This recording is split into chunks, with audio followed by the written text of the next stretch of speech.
Welcome, strangers, to the Lucky Die in Kino. In the lands of Kino, the Kino Initiative maintains order over chaos through their council, region lords, and various task forces. Technology is in its dangerous infancy. The Assembly rebels against authority, and orcs roam the land freely under the protection of the government.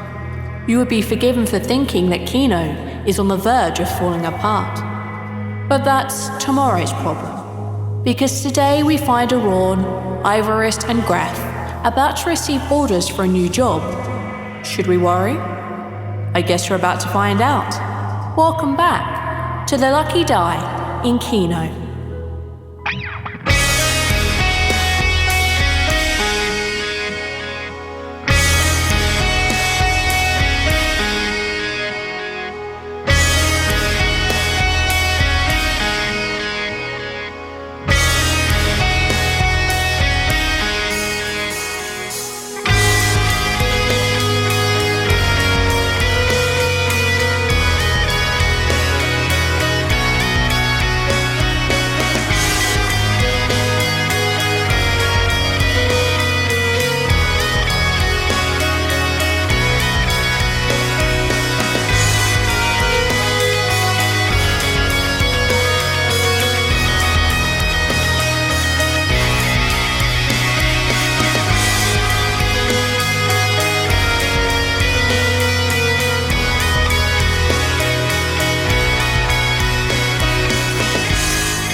We open up on Sylvana.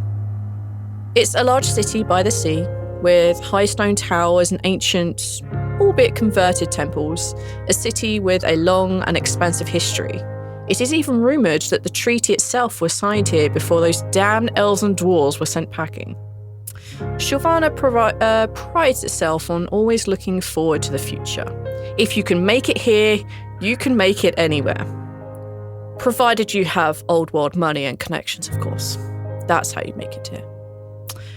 There are ancient stone temples here, converted into orphanages, houses, schools, especially fashionable to do in the last decade or so. There are new buildings raised 5 stories high. There is the docks here themselves, which are old, carved in sea salt. You know, that kind of thing. But just outside of this is the mine. This mine is long abandoned, its resources exhausted, and once the Earth-Dark inhabitants got restless with the depth that they were going to, they shut the damn thing down. That is until a certain goblin came along and decided that she wanted to make this for her lair. It then became the centre of operations for the task force that she runs to quash the rebellion called the Assembly, who are against the Kino Initiative, who look after and protect all of Kino. And it's at this mine that we find our 3 new companions. Who are our 3 new companions? Let's do a really quick recap of who you are and vague, very quick descriptions of what you look like. I'm mostly looking at you, Arch and Neil. My appearance is very different. And come on, some slightly better description from Greff. Aethor didn't even say his race in his backstory. He gave too little details. And a slightly longer description from Aethor. All right, let's start on the top of my screen. Let's go alphabetically. Let's go for Arawn. How fucking short do you want this to be? Be reasonable. All right, well, I'm not going to go into super full detail, but close enough. Arawn is about 5'8", kind of skinny, well-toned. He has white skin with streaks of black across his face and body in various places. His feral heritage gives him sharp-scaled ridges instead of eyebrows. He has 2 horns coming from his forehead that curl backward along the top of his head, that curl upward and then forward to a point. Slightly tapered ears. His right eye is a deep red, while his left eye is a deep yellow. Just pure red and pure yellow. There's no, pupil or iris. He has a short, pointy nose and small fangs that jut from his upper lip. He has wings that are bat-like in appearance, but a bit malformed. In current day, though, he has a Magitech harness that is attached to his chest that goes along the wings, which essentially corrects them so that he can actually fly with them, as long as they don't break. On top of that, he also has a Magitech arm. It's connected to his left shoulder because he was born without his left arm. He's got a leather, I don't want to call it like a vest trench coat, but essentially that. No sleeves, but goes like all the way down. He has a messenger bag, which also happens to be a bag of holding. And he has a gun, a really, really big gun. Wow, that is really short. That is as short as I can make it, because it's way longer. Oh, boy. Thank you for that. Let's move on to Ivoris. So all I have to do is be shorter than that? Yes. Yes. Okay. Fuck up. There was no way I could make that shorter. I'm glad I'm not number 2. Tough act to follow. You guys are assholes. I quit the podcast. Okay. I'm out. Okay, fuck it. Oh, man. Ivoris is atabaxi, kind of. So Ivoris wears pretty well-kept armor. He wears scale mail. It's kind of like a vest more so than a full covering. He likes his arms free so he can fight. That's kind of like his fighting style. He doesn't like to really hide the fact that he's a Yuan-ti. His arms and the back of his neck and such make it pretty apparent. He doesn't hide it, but he does have like a cowl, a loose fitting kind of cloak to go over his head, and it has long enough fabric to come around his arms if he needs to hide his shoulders. So he can sneak around, but he finds it preferable to not be caught sneaking around. Trying to hide what he is, probably safer just to, be upfront about that. He has a small, about torso-sized, I imagine. I don't know.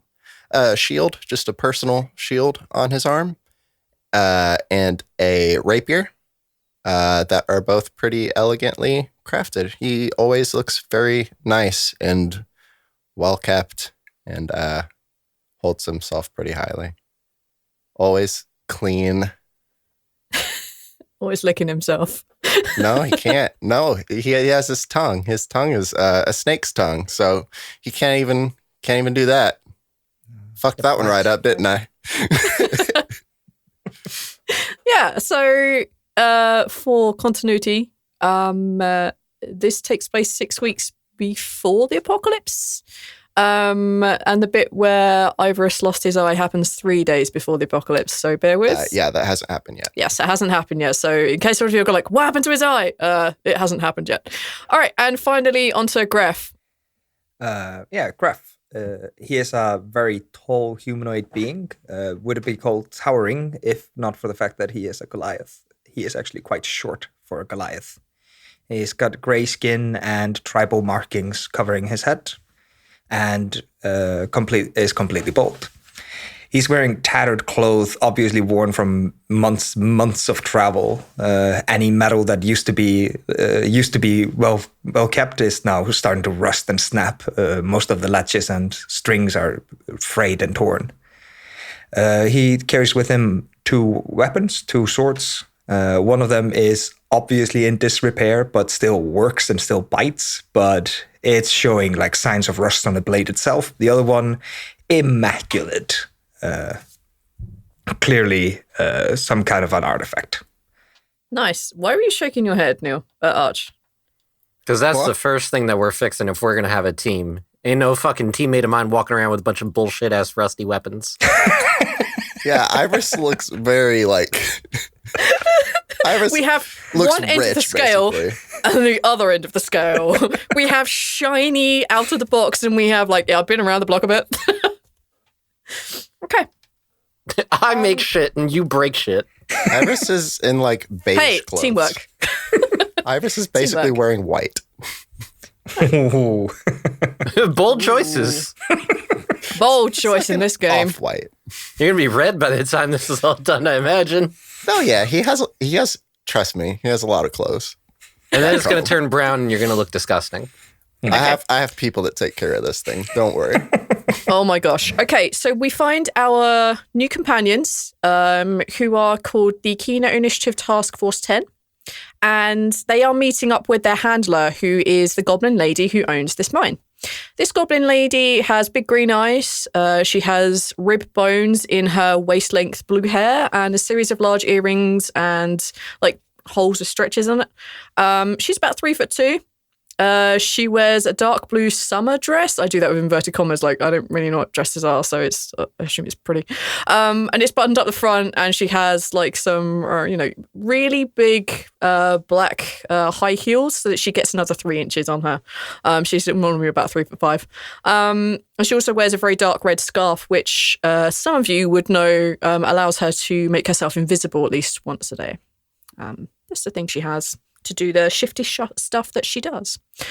You guys are here in the mine. Unlike most goblin lashers, which she is, the inside of this mine is fabulous. It's beautiful.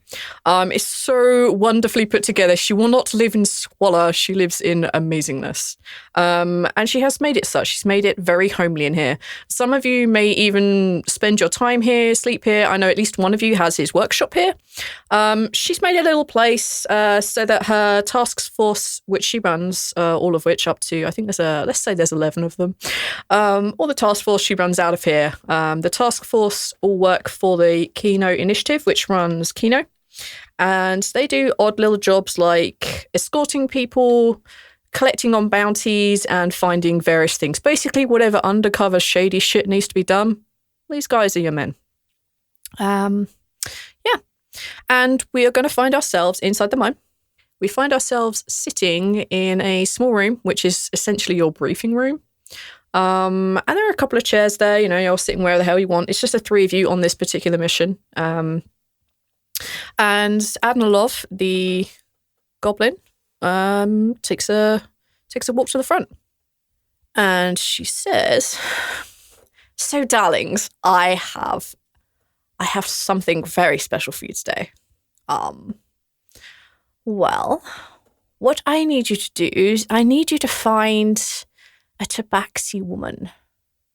This tabaxi woman, she, you might know of her, Ivoris, actually. She is a high cleric. Well, she was a high cleric with Ivoris at one point. Oh, fuck.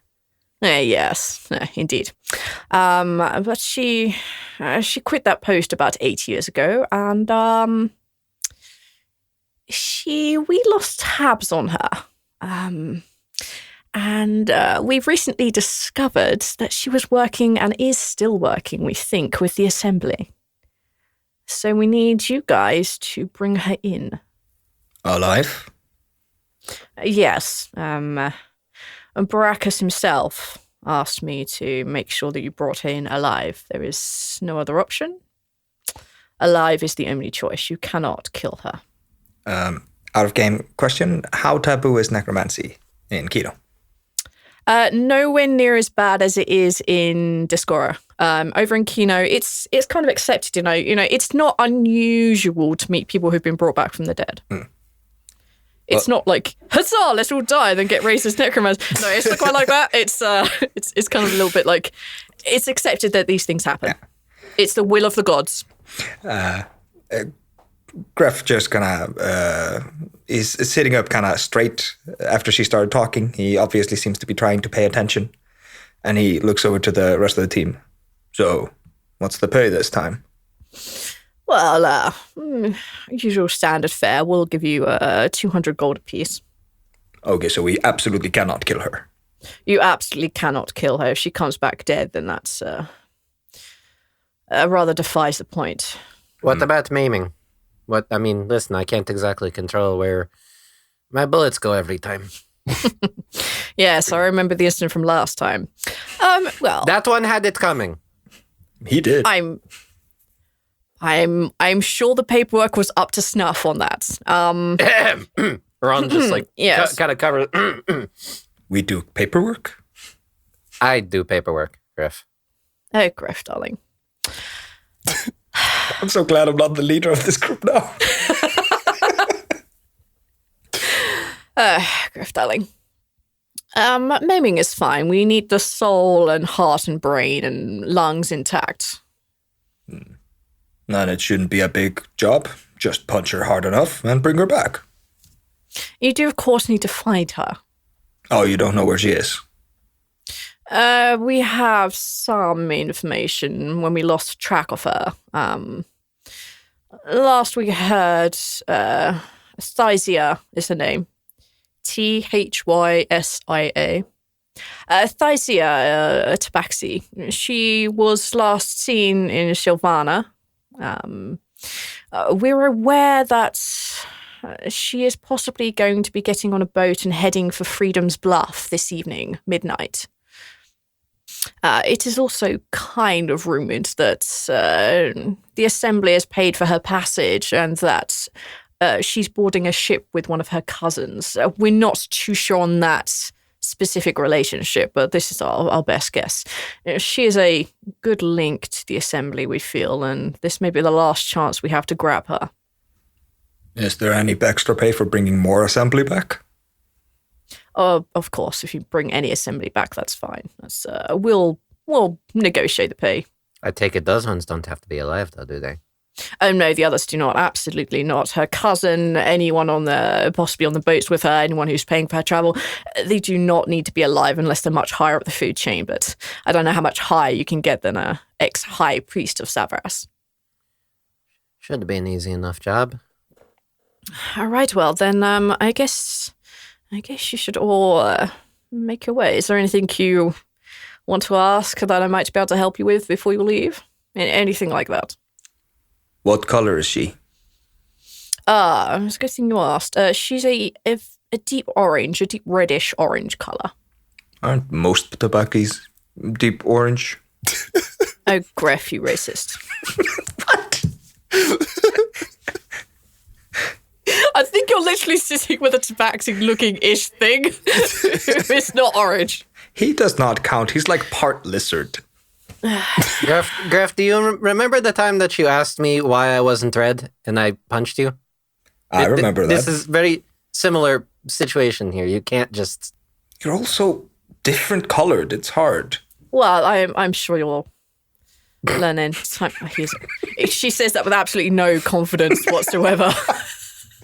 She's been dealing with Greff, 2 years now, I think we said? Yeah, that sounds about right. Yep.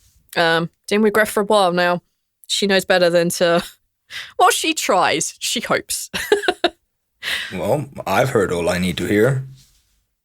Well, if there's nothing else, then I guess you guys should get your things and make your way. Bring her back here afterwards. It'll be best. Brackus is in the area and wishes to pick this woman up himself. Kales is with him, of course, so I think Brackus is she's in going to be town? more directly. Yes, he's dropped by this morning with the missive, and yes, he's around here somewhere, I assume. Is his son with them? I think his son might be back in the capital. I'm not really sure. I only really spoke to Brackus. All right. Oh, you're not screwing us on this again. Is there a time we have to bring her back before? You ducked us Well, way too much last time. It's not our fault he kept running. Well, you would let him keep his legs. You said no maiming. I thought that meant 2 legs. Oh boy. You can just see her, just like, she puts her hand over her eyes, just like... Wait, who's in charge of this group? Ivoris. Fuck. I don't look very happy. Well, But I let's don't put look it- very surprised. Well, let's put it like this, young Greff. Her boat leaves in the midnight hour. If you haven't got her by then, or you haven't got her at that point, don't bother waking me up in the morning. She fixes you with like a really like annoyed glare. Greff leaves over to Ivoris, like, is she threatening to fire us? I wouldn't doubt it. Okay. We'll bring her back. We'll get it done, legs and all. Maybe not, but we'll see. Yeah, I mean, We got a pass on the maiming. It's okay. I tell you what, it's probably better that I don't know anything else about this particular operation in your planning. Just head on into the town and bring her back soon. if anything's wrong, yeah, Iris isn't saying this. If anything's wrong with it, she was that way before we got her. And that'll be how it reads in the report, I'm sure. The head was gone before, I swear. At this point, she kind of like claps her hands together and like begins to like lift her arms up and begins to shoo you out of the room. And she gives Arawn, who she's been friends with for a very long time, a look of like, I'm awfully sorry I set you up with these people. Rude.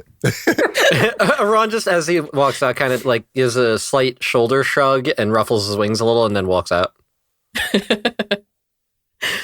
Okay, as you guys are making your way out of the mine, Adanilov walks with you. She walks with you to the entrance. It's just a thing she likes to do. She likes to see you all off. I would like all of you to make a perception check for me, please. Because there are only three of you. I muzzled it. A roll. A roll! I got an 11. Oh boy, that didn't work. You said perception? Perception! 20, non-natural. Dirty 20. Filthy. 13. Oh boy, that doesn't do much either. Okay. As you guys make your way down towards Shilvana properly itself, those of you two who got below a 15, you don't really spot much.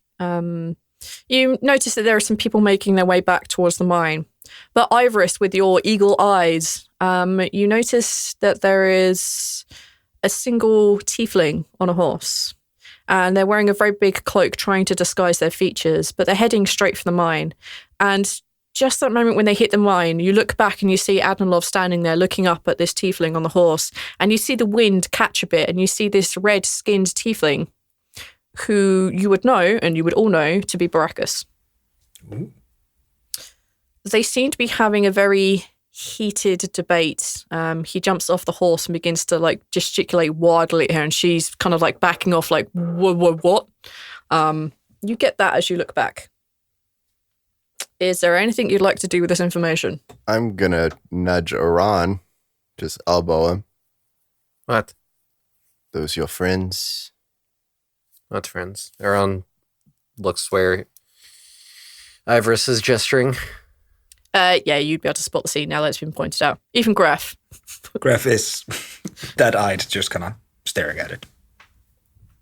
How far away are they? Who is this dude, by the way? Barakas is the leader of the Kino Initiative. He's basically in charge. Oh, okay. He's top brass. How many dwarves away are they right now? I think we should have a new metric, being that we're on Kino. How about feats? Kobolds. That's really funny. That's real funny. Oh, Jesus Christ. You are far enough away that you can't quite catch everything they're hearing, everything they're saying. So let's say, I don't know, like 15 irises lying down. Tabaxi are pretty tall, guys. Like 7 feet plus. Jesus, you're 7 feet tall? What did I write? What did No, you I write? It's not on my I think character you're sheet. No, like yeah. 6'6" or 6'5". Yeah, that sounds about right. He's about Yeah, average I've length. written- He's average length, fuck. He's about average. Yeah? Oh, it's I didn't need to know the that average one. length, is it? All right, good to know. I'm in vastly undersold. All right. Stop it. He's about average height for a tabaxi. Fuck you. Okay, so figure they're probably about 100 feet away right now. Yeah, let's go Would with be my that. guess then. Yeah, let's go with Okay. I'm grossly just bullshit guessing here. Arawn, seeing that, is going to turn back around and say to Ivoris and Greff, keep walking. Try to make it look like I might be standing in front of one of you. I'm going to go sneak around and see if I can overhear anything. I'll meet you at the edge of the city. Greff kind of that just looks at Ivoris and goes, I heard keep walking. And just starts walking. Oh my. Fuck. All right. I like him. He takes orders well. Right, yeah, we're going to have a talk about that, it looks like. As you two are discussing this, Greff is just like stomp, stomp, stomp, stomp. Yeah, well, I guess we're doing that thing that you just said then, so. Arawn is going to tuck his wings in as close to his body as he can, and he's going to try to duck around. We're on the side of a mountainy, rocky. Yeah. He's gonna duck around behind a rock, and he's going to try to sneak as close as he can and overhear what they're talking about. Take a stealth check for me, please. Wow, that's with a +6. Ooh. That is an 8. Am I offering him help? You can do. Is that what I was doing with our walking plan? The plan was to be distraction, so nobody Go noticed on me then. slipping away. Fine. With advantage. Thank you. Roll again. Oh, dirty 20. That's better. much better. Okay. Much better. Iris is pretty sneaky, too. He would know how to help. Between the three of you, you managed to get Arawn closer without being noticed by the other two. As you sneak your way there, you get pretty close, but not. You realize that if you take too much a step closer, that you're probably going to get spotted. You're running out of brush and bush to hide in, that sort of thing, around the edge of this mountain, rocks, etc. Mm-hmm. She's cleared a little bit out of the front. I'm going to need you to make a perception check. 13. Boy. Okay. On a 13, you can hear Adnov I can't simply just believe this. I mean, your council aren't here. There's no guards around. I mean, what are you doing here like this? I know we have and then you hear him mutter something very quietly, and she goes very still, and she looks up at him and she says, "Are you sure? I mean, I can't. What you're saying is preposterous. It can't be very ridiculous doomsayer talk." And then you hear him say, "The apocalypse is coming. Bikron will shake and bleed." And you see her throw her hands up in the air, and she just turns around, puts her hand over her face, they're kind of trying to center herself. She turns back to him, and she beckons him to come down. You can see them mouthing something, whispering something to each other, but you can't hear what they're saying. And then after a moment, they both go into the mine with the horse. Is anybody left outside, or they're all gone? They're all gone. Okay. Baracus did not turn up with the usual fanfare of people, and it was just you three that she was seeing off. Gotcha.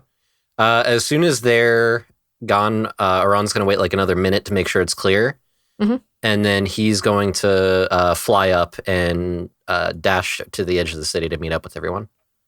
Yeah, it doesn't take you particularly long to catch up with them. The city is a little distance, maybe a half hour from the mine. Yeah, you guys catch up pretty quickly. While Greff and Ivoris are walking alone, Greff kind of breaks the silence at one point, going, if he doesn't return, we get his part. Yeah, that's nice, I guess. So, extra 100 gold, that's going to keep us going for a long time. That's pretty good. And maybe we'll get somebody who's not... Oh, wait, if he gets beat up, who gets his gun? Do I get his gun? Yeah. I think at this point you are within hearing range because it's funny. I think you can have that. I would like that. I don't really get it, but it looks really useful. Sure. Arawn, you're definitely hearing this part of the conversation. Arawn just lands behind you guys with a thud. Hey. I could hear that part. Which part? I've been saying a lot of things. Arawn just shakes his head. We have worse problems to deal with right now. Oh, are you gonna punch me again? Yes, that is exactly it. No. Did you get caught? No. They were saying something about an apocalypse. Baraka seemed very convinced that the apocalypse was coming and that the world was going to shake from it. I don't know what they could possibly mean about something like that, but... No telling. Seems a little bit far-fetched to me. Seems like big people problem. Just be scared talk. Rumors. Wouldn't think anything of it. Well, Admiroff seemed flustered by it, so... They have any reasoning? I didn't hear. Well, we got a job to do. Right. So don't let any of that distract you from what needs to be done. We're just punching people in the face this time. You're allowed to shoot too, but not head. No, don't. Not to death. All right? All good. How about you shoot the cousin and we'll punch the girl? Girl? The tabaxi. Right. Yes.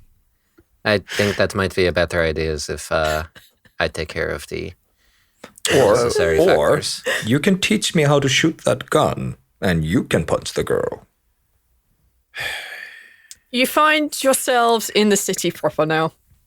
There are guards wandering around. They kind of vaguely recognize you. Know that you're important. You often get hand waved through security checks, that kind of thing. Do we have badges? Yes. Really? Sure. They're the kind of thing that you only flash if you're in like real fucking trouble. Mm-hmm. I wear it as a belt buckle. You're going. I'm kidding. You're going full like Texas Ranger on this shit. No. Thank you. They're the sort of badges that you'd only flash if you get into like a real freaking trouble. The guards understand that you're important, but they don't know why. Got it. So you're kind of like just, you don't exactly have a clean slate to do what you want, but you've got a little bit of lenience because you keep throwing this like you're important in their face. You guys make your way through this city.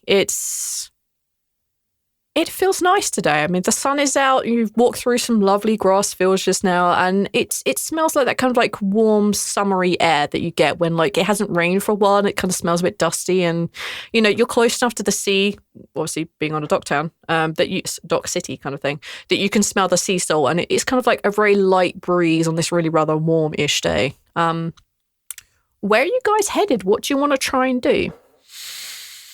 Well, should we try talking first? Has that ever worked? Well, not often. But with the whole Severus thing, maybe I can have a better shot at that this time. I mean, you're the leader. It's your choice. I always say that a punch unseen is the best punch, but if you want to talk to them first, that's always a good try. Let's scope out. It's a ship we're going to? You're just told a ship at midnight.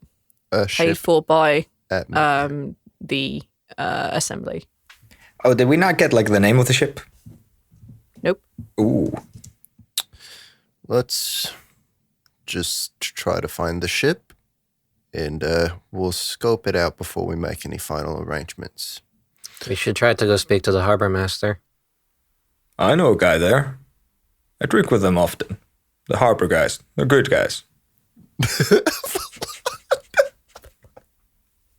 Yes, you do, sure. Greff is the kind of person that goes to the docks for fights and drinks. All right, you motherfucker. All right. I can fucking deal with this.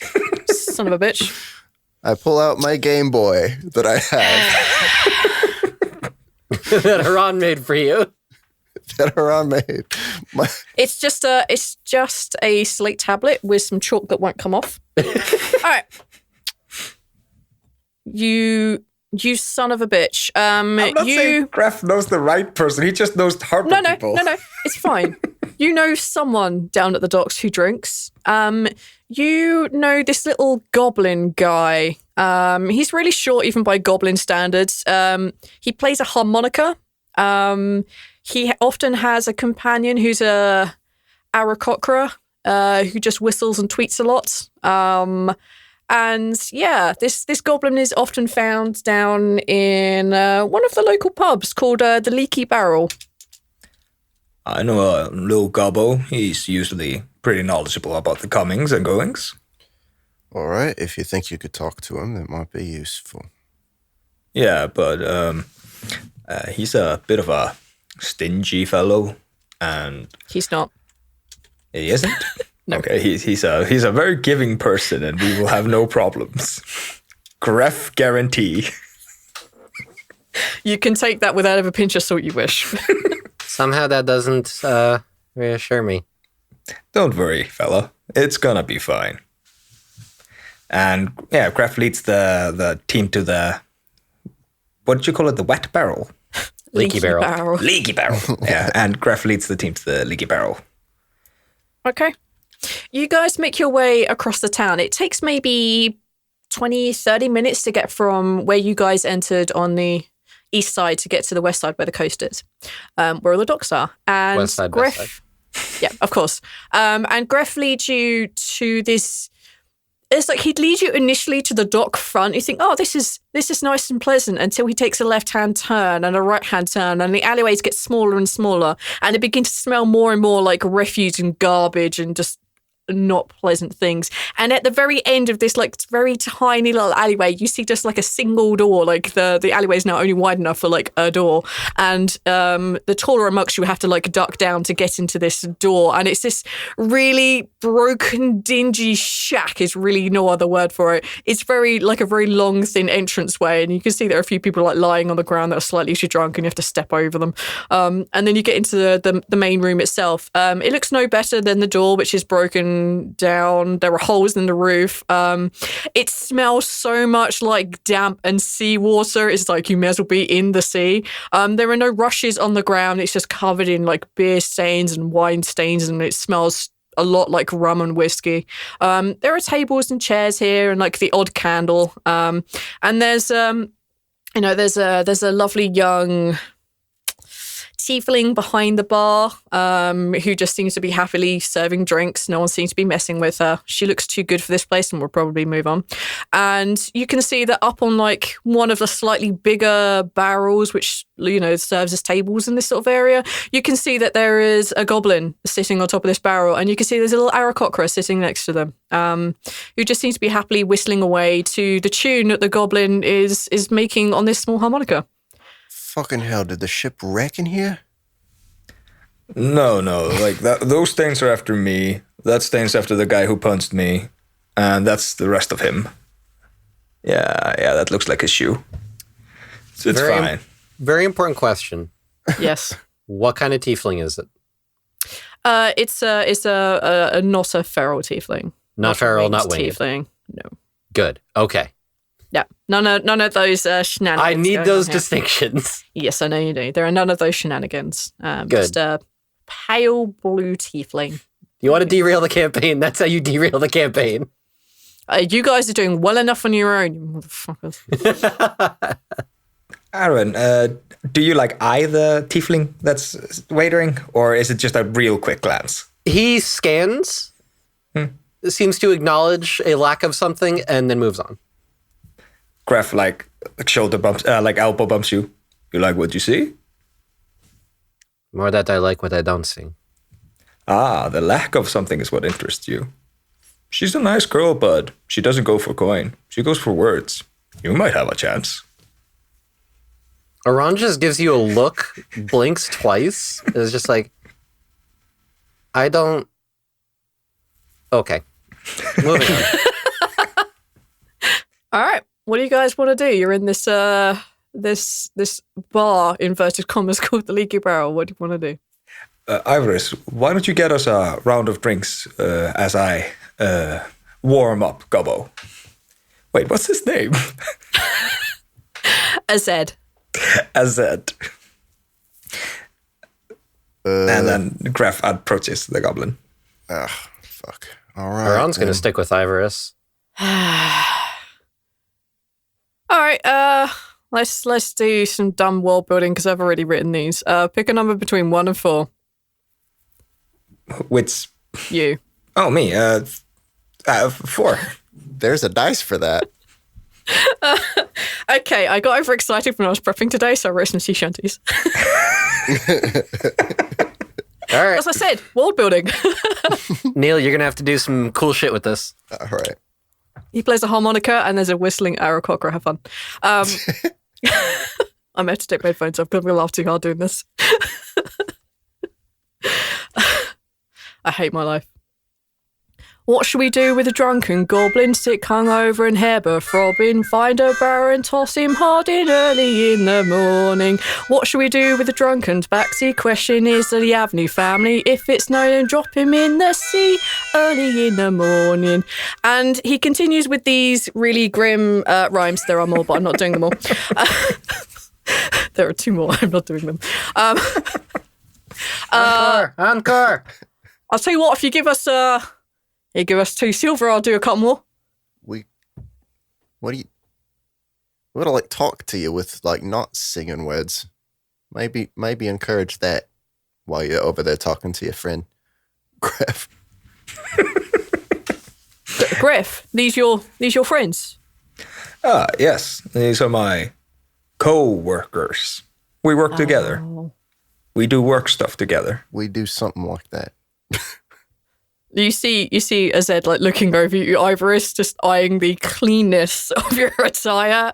Just like looks around. Do not look like I belong here. You do not belong here. And he You ain't looks. the only one, pal. Yeah, Azed looks back at you and he says, "So, what are you bringing your work friends in for? Is this a prank?" No, we're here on the job. That's why everything we do is a business expense, right, Ivoris? The deathly silent makes Greff just go, okay. Are you asking Ivoris to pay this guy for something? The beer. I'm pretty sure that he's trying to rationalize our job paying for us to get drunk. But the stony silence I got from Ivoris makes Greff just go back, oh, yeah, I mean, okay. We're actually looking for a little bit of information. We're here on business, as they say. As like that loser we beat up last week did. Who comes down here wearing those shoes? Is he dead? Is there a dead he's- person in here? No, there is not a dead person, but one shoe still remains like in the Just corner, so been it's not there bothered for really a clearing week up. is my concern, apparently. He's been there for a week. That's not the concern here. The bar is the concern, my friend. He says, "Oh, what kind of business you on? What can old Azed help you with?" Quiet. Bird. Don't know your name either. As that, we're looking for a boat that's leaving tonight, like almost at the stroke of midnight. Oh, right, yeah. Wow. Do you know if there's like any boat that's like kind of they're trying to be quiet about the fact they're leaving? No. I mean, the boat's got to go through the harbour master because otherwise they might crash into each other, especially at midnight. I heard tell though, and he kind of like leans in a bit. I heard told that there's some dodgy dealings going on. There's a couple of people not accounted for in some of the manifestos. There's a couple of people who've managed to like slip in with no names, like the traditional, like a Z, secret hidden names, that sort of thing. And I heard rumor I heard rumor, do you know, I think I've forgotten it, actually. And he kind of like gives you a pointed glare. Yes. And Greff goes to his pockets and picks out, 3 copper pieces in lint. Puts it on his table. I'm sorry how your memory's going. I know.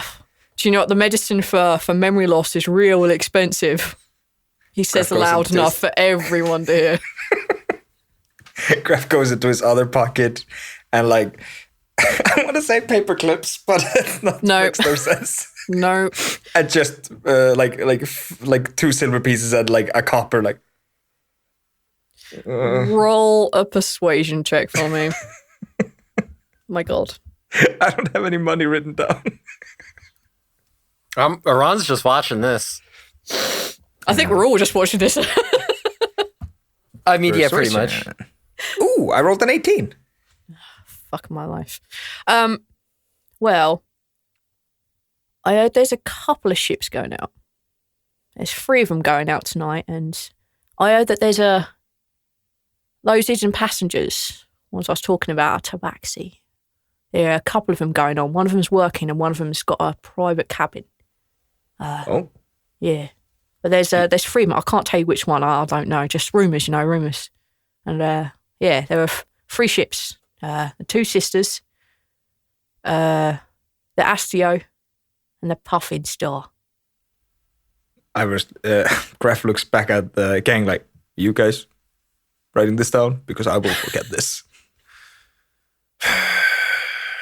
All right, fine. As Arch pulls up his notes. Now, I'm fairly sure that there isn't any Tabaxi cooks on the 2 sisters. I'm fairly certain of that because they serve that Athnar's famous porridge.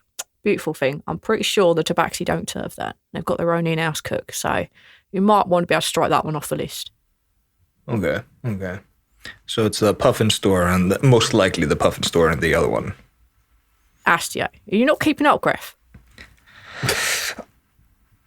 He's not, I am. Keep going. See, this is why we're a good team. We'll have to let him feel like he's trying. He looks over Greff's head a bit. He's sitting on the barrel. Just gives you a uh-huh. So who is it exactly you're looking for? He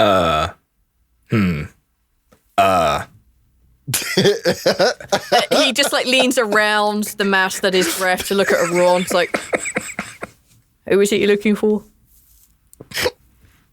Why do you need to know? Information for information. Just interested. Can't tell you nothing if I don't know nothing.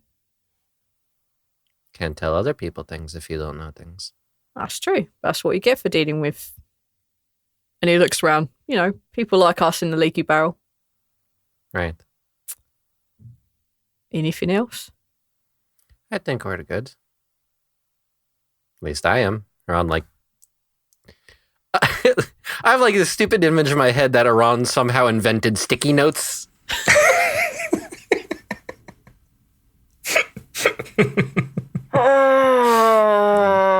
It's sticky shit on paper, V.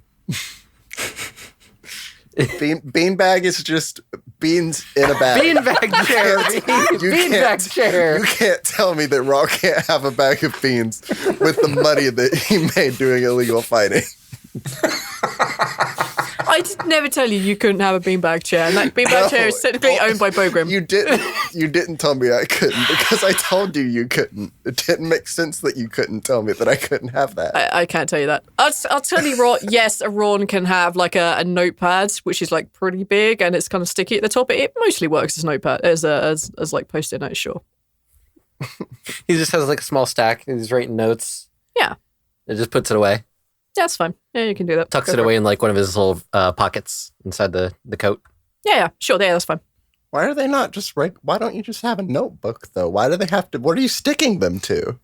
Whatever I want. Fuck off. He puts them on my arm. That way I don't lose them, and then I can look at them. You just carve them in your arm. Anyway, enough of this frivolity. Yes, you have some sort of post-it note / notepad. I will go with it because, sure. I call them sticker notes. Boy. So what are you guys gonna do now? Are you staying here at the Leaky Barrel? Are you gonna question Azed more? Greff is a little bit upset that there was no beer gotten like he asked for. So he's just kind of pouting like, I think I have to go back to work. I'll see you probably not tonight. It's a night job. I'll see you. Night job, is it? It's good to know. Yeah, it's a night job. I have to punch somebody. Can't kill them. Greff. Hey, Greff. Greff, I need to talk to you outside for a second. Greff! There's the thing. Why are you suggesting that killing people is the thing that we ever do? Hey, Greff! Right. You managed to grab Greff like the... Yeah, I'm going to say scruffneck, but I think Brismore. Yeah. Why do you want to go outside? That's where people pee usually. Right. I mean, to be fair, Greff did imply that they murdered somebody in this bar the other night. He's still laying there.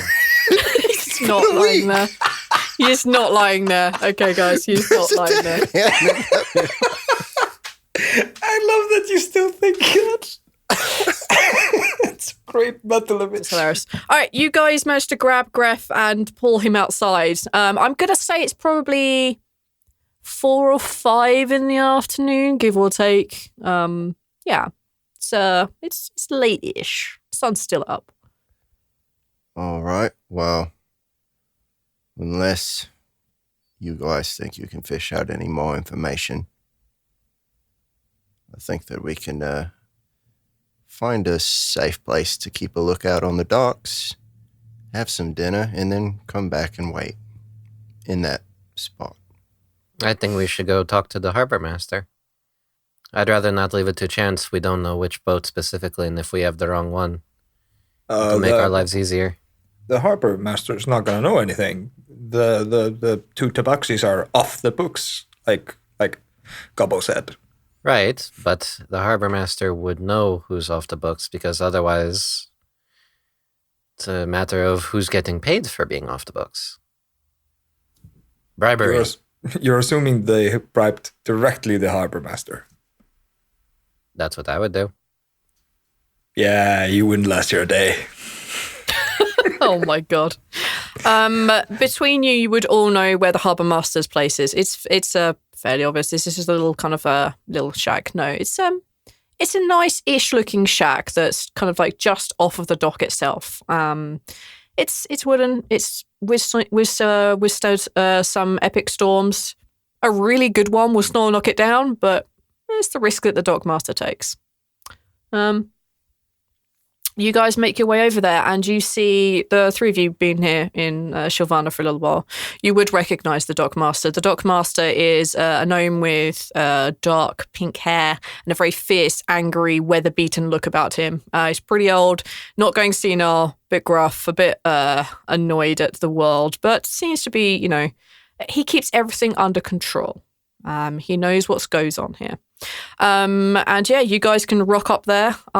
He is currently just leaning back in a chair. You can see that there are lots of maps, nautical maps around. You can see that there are books and books and books everywhere. You can see that there's like the odd thing that he's confiscated off of various ships. Yeah, this is how you find him.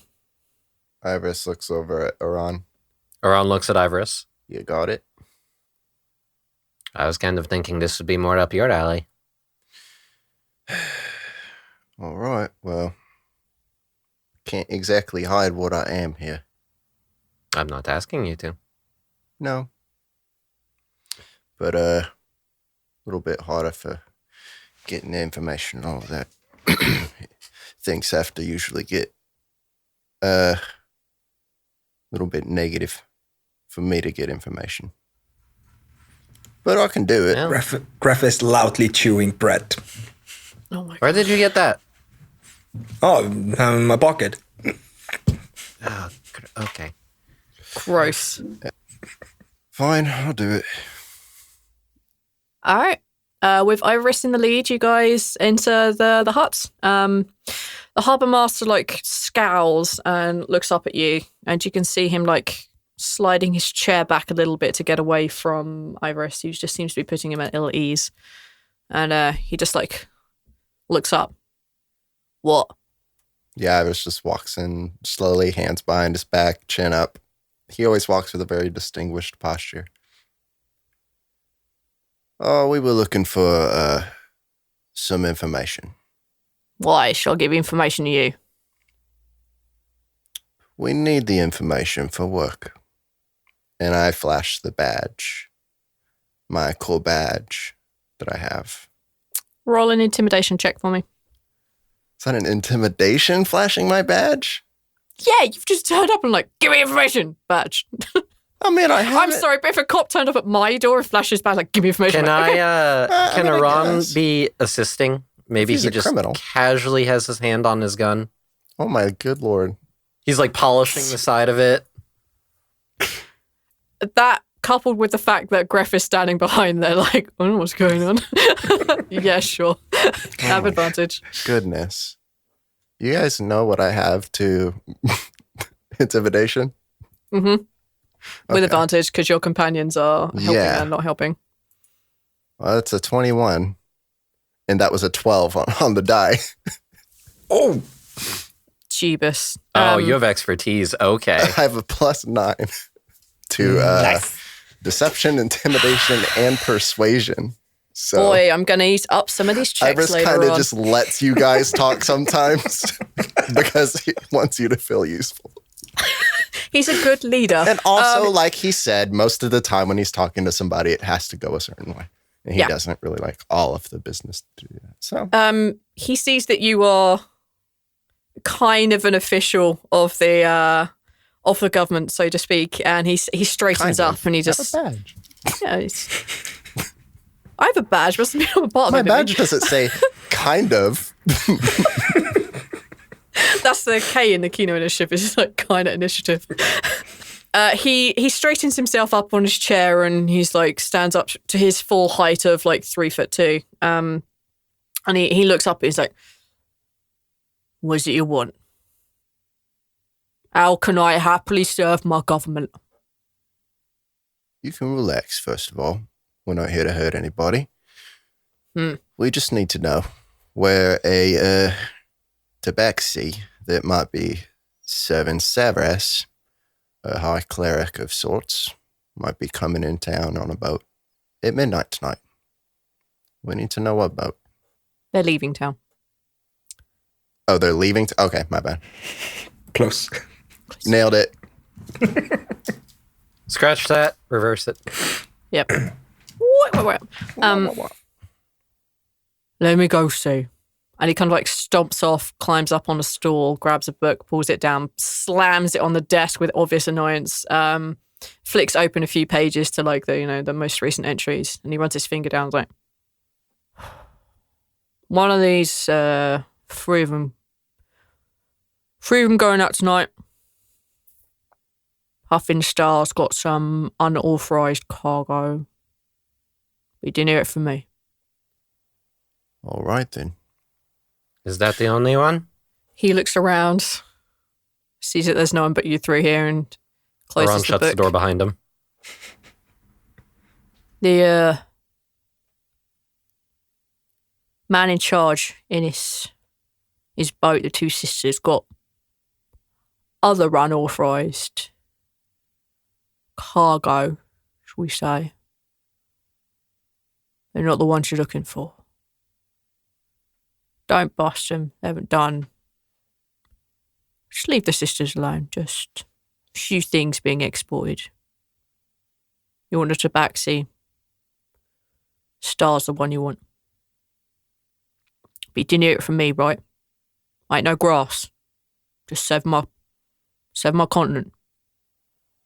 Ivoris takes out a gold piece and flips it over at him. Thank you for your cooperation. Dinner's on us. Like I said, no one's going to be hurt.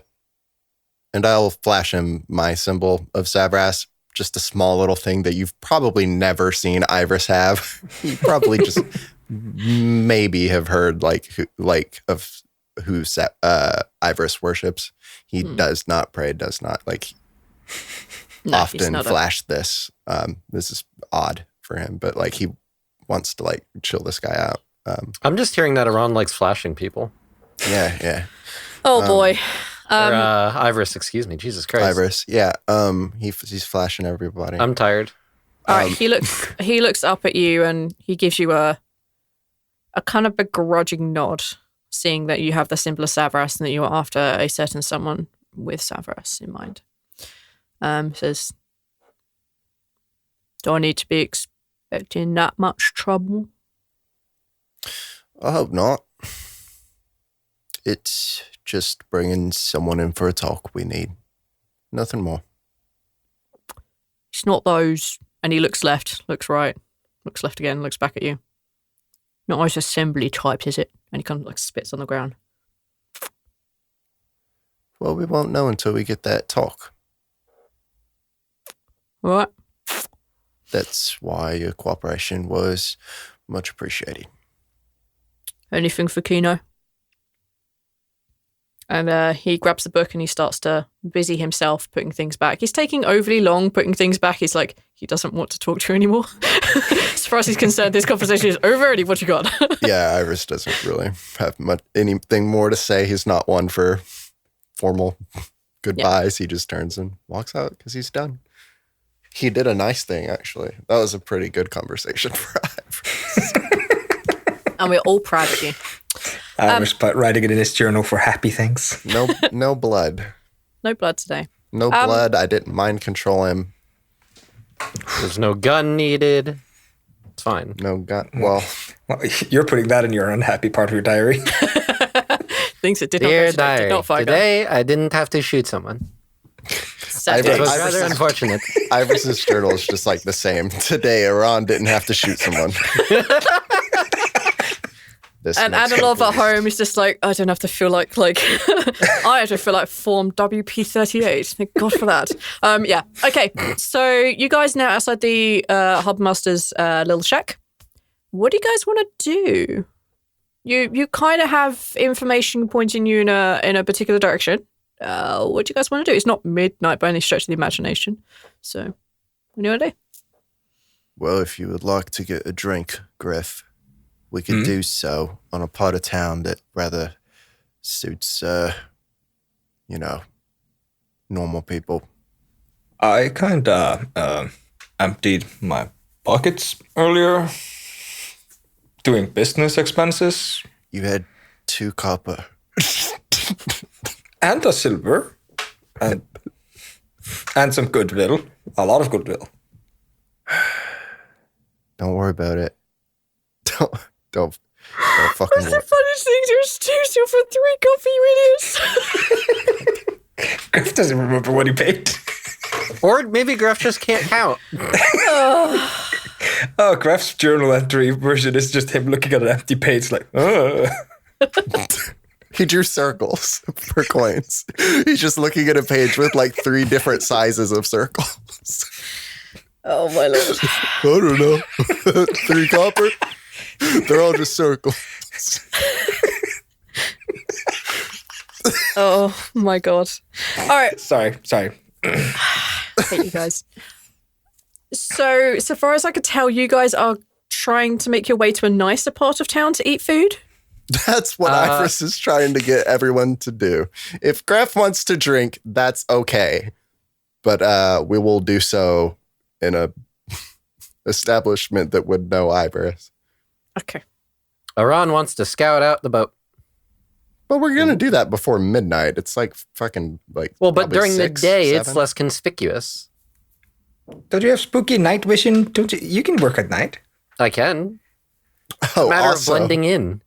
God, you guys would know that Ivoris does not see in the dark like Tabaxi do. Oh, Goliath don't see in the dark either, so we're equally fucked. Yep.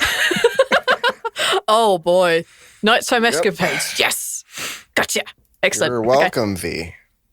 I appreciate that. Thank you.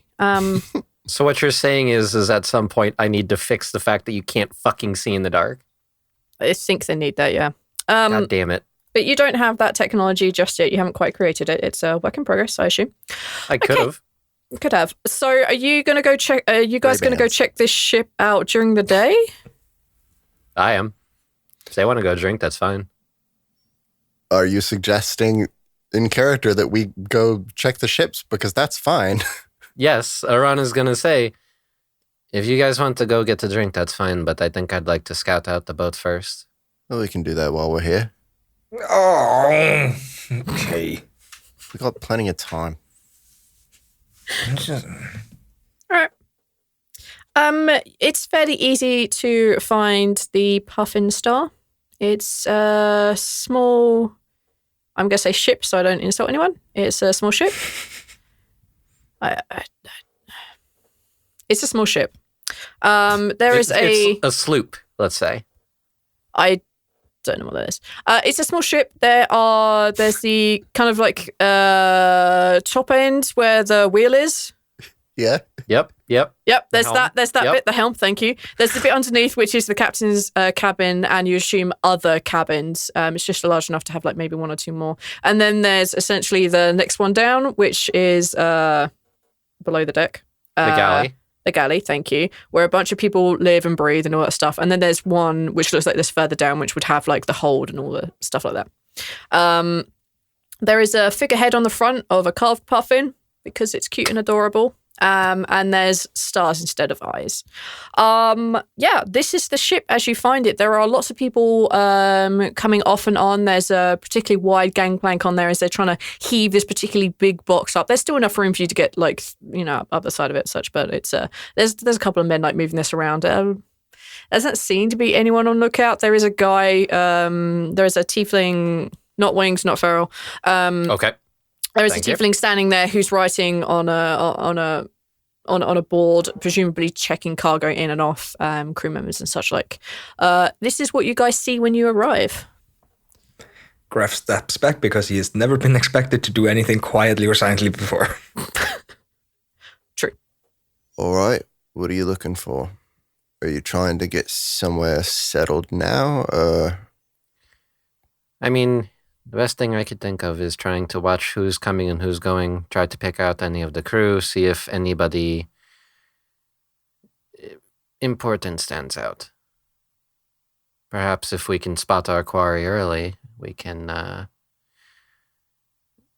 grab them when they're not surrounded by all their guards. That's not actually dumb. Arawn just gives Greff a well, duh look. It is not returned. Okay, so where are you guys going to set up for this observation? We should split up. Not crazy split up, like within eyesight of each other, but... Why? Less conspicuous. Look at me. Right, look at you, look at me, look at him. The three of us together are a giant sore thumb. Three of us anywhere here. I'm sure you can look inconspicuous reading one of your books. I mean... On the docks. Potentially. All right. If that's what you guys want to do, I guess. Okay. Okay. So you guys are splitting up Sure. and taking different observation points. Ivoris is like rolling his eyes and very reluctant to this actually working. But sure. Yeah, we'll give it a shot. Okay, is there anything anyone is specifically trying to do to blend in with the crowd, or are you just finding a place to hide and just observing? And how long are you observing for before you guys meet up? Probably an hour. Yeah, it sounds about good. Ivoris is definitely a person, like Rawl would try to blend in somewhere, and not be seen. Ivoris feels his safety is best when he is seen a lot of the times. And especially in this situation where he's dressed all bright and shit and it doesn't look the part, he's going to sit somewhere very touristy where he's on a bench somewhere very fucking obvious and just make it look like he's there to watch the boats on the dock or something stupid. You're boat watching? Yeah. like a train watching nerd. Yeah, if there were like those binoculars that you put the quarter in and you can like look like a little farther, but like honestly, why did you pay that quarter? Because these things suck. I haven't invented those yet. I'm sorry. I kind of want them to be invented. This is hilarious. I'll add it to my list of okay. things. As you now see a business opportunity. Arawn is going to be the most minted person in the world by the time this ends, if he's not dead and the world doesn't end. Okay, so I would like you to roll a deception check because you're pretending to be a boat-watching nerd. Okay.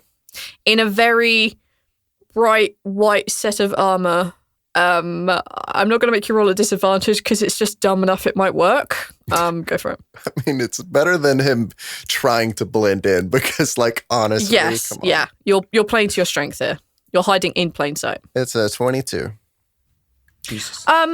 You managed to procure yourself like a little book, a little writing implement, and you're just like noting things down and like muttering to yourself about what different kind of ships there are. I'm assuming there are different types of ship. I don't know.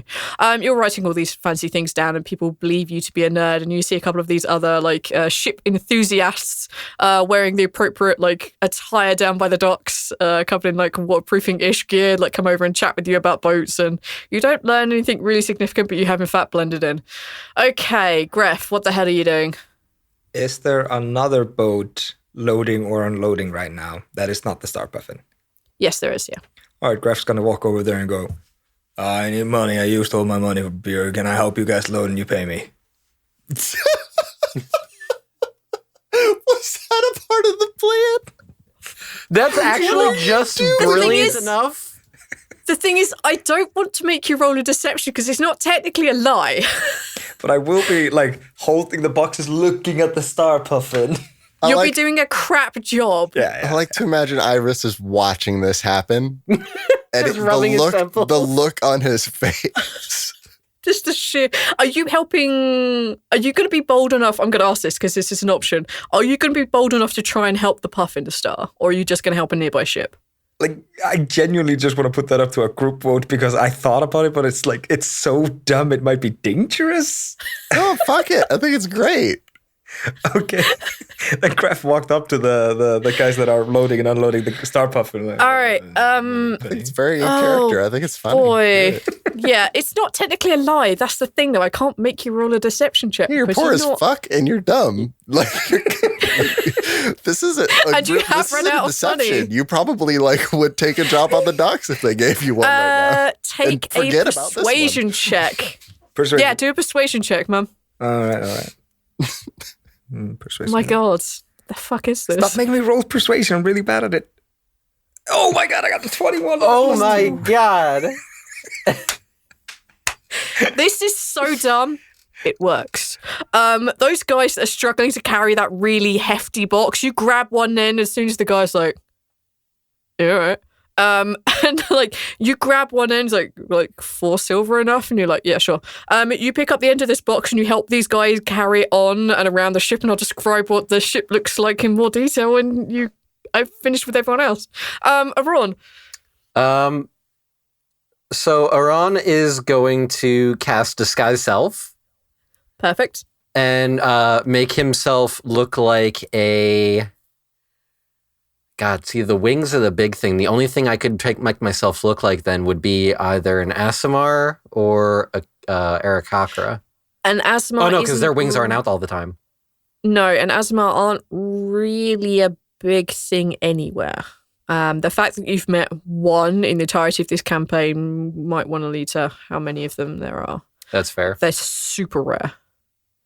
Yeah, I'm going to make myself look like an Aarakocra. Cool. Because I don't want to look like a different tiefling. Because I would hate myself. That's fair. Yeah, you would hate yourself. Yep, sure. Okay, so you look like an Aarakocra. Let's say I make myself look like I'm I'm wearing a whole sailor outfit. Not like the stereotypical bullshit white, like none of like whatever the current like sailors look like. Yeah. Something like that. He's got a crossbow. Like his gun is disguised as like a heavy crossbow. Yep. Which is not unusual. Okay. Yeah, it's a fairly easy thing for you to blend to. You basically use your eyes and make yourself look, fairly similar to things around you. Okay, so what do you want to do with this new disguise? I'm just going to kind of walk around the docks. Within a general vicinity, I'll strike up small talk with people where I find it necessary. Mm-hmm. Like if I think I'm drawing attention to myself, I'll just kind of like stop and start talking to someone about the weather conditions and sailing times and. Cool. Don't give me that look, Aether, when I said weather conditions. It makes sense when you're sailing. Weather is a big part. I know. I first of all, when you started by disguising yourself as a bird-like creature and then put on a sailor uniform. You were this close to being Donald Duck. And then, your fake sailor talk just amused. I like the idea of yes, them waves, they're coming in hard today, huh? Hello, seaman. Okay, I made a boat out of a log and fucking sailed with it. Oh. I'm not that bad. All right, Jack Sparrow. I am Jack Sparrow with a gun. Are you a sparrow, literally? A literal sparrow right now? Yes, I'm an Aarakocra sparrow. Stop. Stop.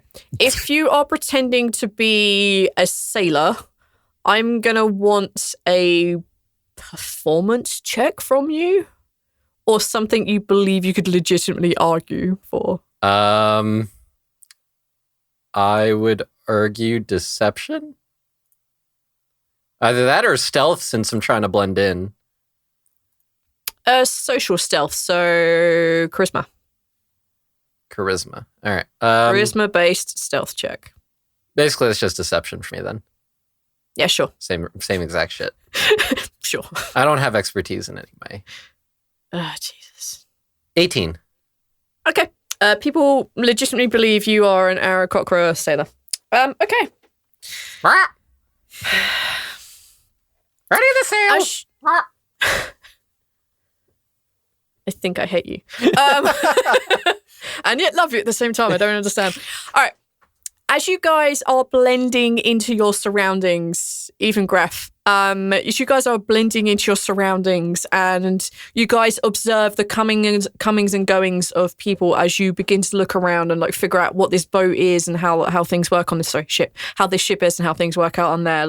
As you're beginning to watch the coming and goings of everything and everyone, between the three of you spot and work out the comings and goings of a small tabaxi boy. The tabaxi boy is, you think, the one you're looking for. His fur is a deep reddish orange colour. He seems to be looking about furtively, he pays particular interest to Ivoris's comings and, looking about where he's going and determines that, in fact, is just a nerd. And then he, walks on a bit further and he sees Arawn who's walking around and doesn't really pay him much heed as he's just talking about weathers and waves and nautical corrections. And he passes Greff, just another sailor. You work out that this boy is essentially taking over the cook's position. He's becoming the cook. He's becoming the cook on this ship. So you know that he works down in the galley in the pantry, for example. This is what you guys figure out. He seems to be coming and going a lot. For Arawn and Ivoris, who are actually not on the boat, you can tell he's actually heading off towards the kind of warehouse-y district where people unload and load on a lot. But when he gets there, he just seems to disappear from your sight. He seems to have hidden himself very well. This is what you guys ascertain after an hour. I assume you guys are back together, so this one. Yeah, we reconvene somewhere off to the side. Not in plain sight, I hope. I assume so too. Greff is counting the 40 copper pieces he was paid. Please. 8 copper pieces. I thought you said I was going to get paid 4 silver. No. Oh. You did. Did I? You did. Yeah, I thought it was. Yeah. You did say 4 silver. I was not... I would need to make an intelligence check because this guy is totally going to stiff you. Let me see. Here we go. I'm going to roll it versus a deception check. So this is the first time I get to roll. Fuck yeah. Oh my goodness. So I'm just rolling straight up intelligence. Yep. Boop. That's a 16. Yeah, you realise that he tried to pay you 4 copper instead of 4 silver. You notice this and kick up a fuss, and he gives you the 4 silver. He's on He did silver. not What roll are you very doing, well. man? Come on. I'm not blind. Okay. And he just gives you 4 silver instead. Takes back the 4 copper, like very begrudgingly. Okay. So you win it with 4 silver. Fucking gnomes. My bad. Okay. Racist. We had a discussion about this already, okay? You call goblins gobbos. Jesus How is Christ. that racism? That's a cute nickname. I'm not getting into this. Again. Okay. You guys get back together. You have your 4 silver. Your disguised self has also worn off. Yep. That's why I timed it that way. Yeah. Lasts 1 hour. Yeah, you guys are just in a side street. No one's particularly watching you, looking at you, overhearing you.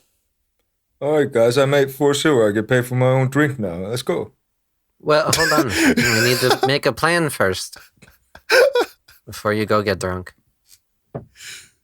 Oh, right. Yeah, the plan, yeah. It seems to me that it is most likely the correct boat then. I saw a child that was running around. The tabaxi boy? Yeah. I think he's just a cook. I think he's connected in some way, though. I saw him heading off towards the warehouse district and seeming to just vanish.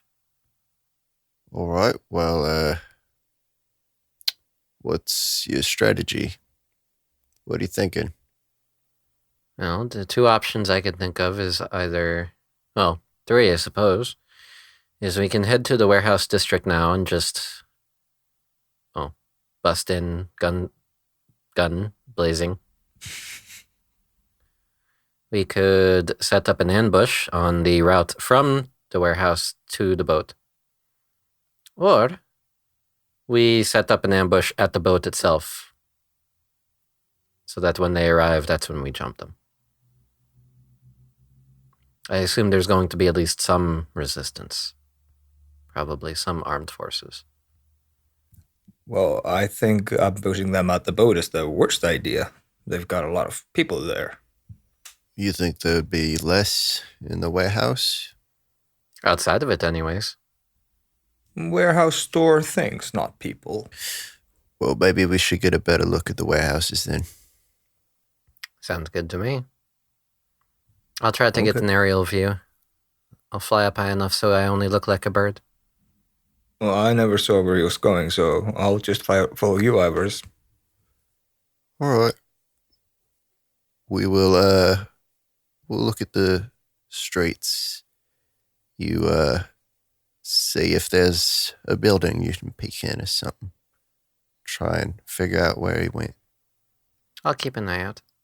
And Arawn's going to fly up high in the air. And we're just going to walk around the streets, I think. All right. So Arawn is looking for the boy from above.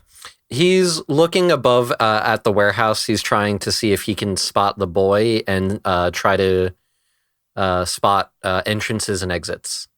Okay. I think I said this, but I did say warehouse district. Right. Is where you lost him. So it's not like, warehouse. He's There trying are to some follow. warehouses.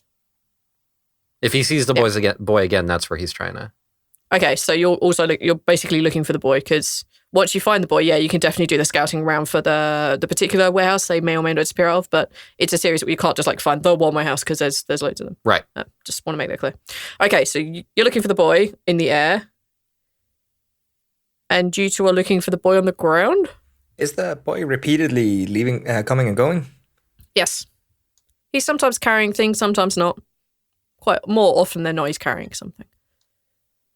I would say that Ivoris is trying to follow wherever Arawn is flying to, and kind of route through the streets that way. Okay. Just follow, essentially, to try to be somewhere in case I need to be, basically. But I don't think I'm necessarily trying to split us up further than that. Okay, that's fair. I assume Greff you're going with, or did you have a... Greff is following the follower. Okay. In that case, I would like Arawn to make a perception check with advantage. 13. Not fantastic. Not fantastic, no. I only have a +4. As you're flying around in some sort of grid-ish pattern, trying to follow, trying to look, trying to see, and you guys are basically following him and also keeping a look around, you spot the boy again, but he's back on the docks. You didn't see where he came from. You certainly didn't see where he disappeared to, but he's now back on the docks. You couldn't find him appearing in the warehouse district. He's a sneaky little fuck. Can I maintain height or altitude? Absolutely. And just keep watch until he returns, now that I've spotted him? Sure.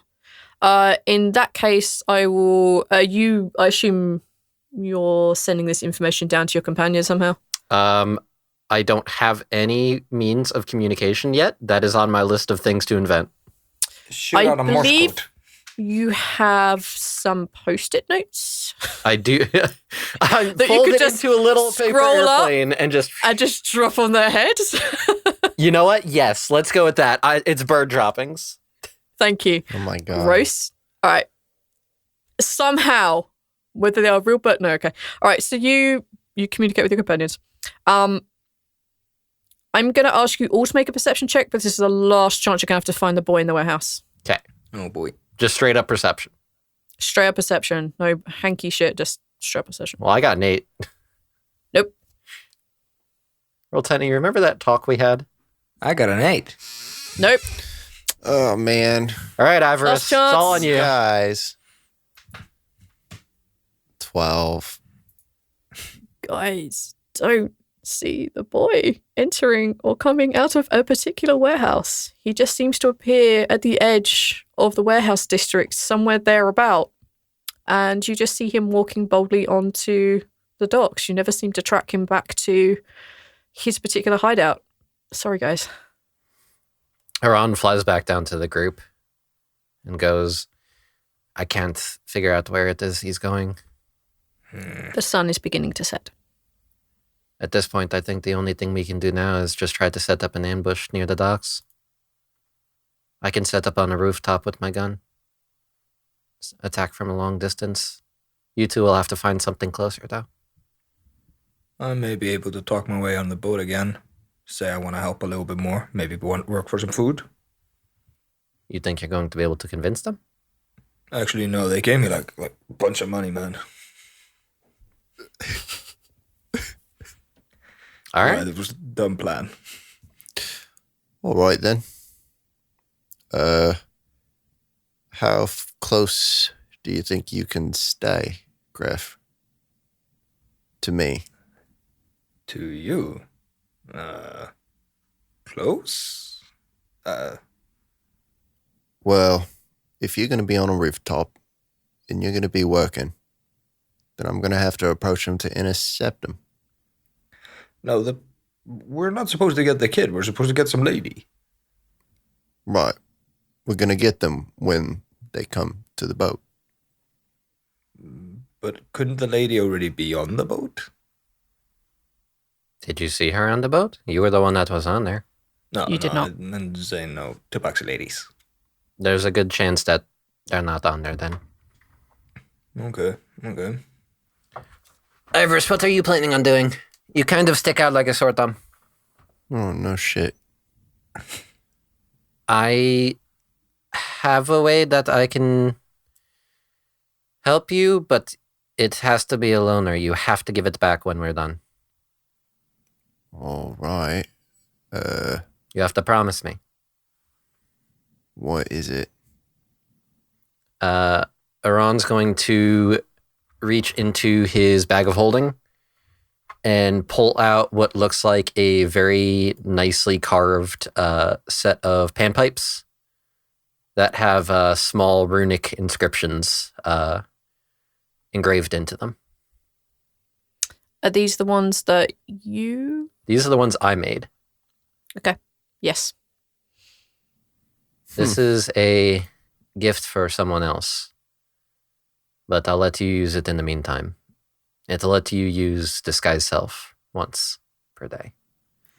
Ivoris takes it and looks at it, and I Ivoris doesn't really talk about what he is or anything, but he doesn't like seem to hide what he is, and he seems to be like pretty he's not someone that's like ashamed or anything like that. But you would suspect that a Yanti would be pretty fond of this type of thing, especially one that sticks out as much as Ivoris does. But he looks it over, and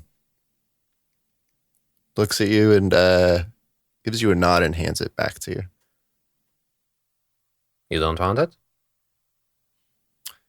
I don't have anything to hide. It's better if I'm not caught sneaking around. She's a cleric of Severus, or was. I'm a paladin of Severus. So you want to approach straight up? Well, I'm hoping that, I'm hoping that there's not much resistance. All right, if you insist. Arawn tucks the panpipe back into his bag. Greff fails at hiding, like his eyes following the pipes into your back. Okay. What? Cool pipes. Thank you. I made them myself. Among many other things. Arawn looks at his left arm. It's very impressive. Takes a lot of time. A lot of work. Okay. So the three of you are setting up positions. Arawn, you can definitely get to a rooftop. It's really easy. It'll be, what's the range on your weapon? First increment is 150. Yeah, piece of pie. Absolutely. A good bunch of Ivorises. He's laying prone. He's doing like the whole sniper position.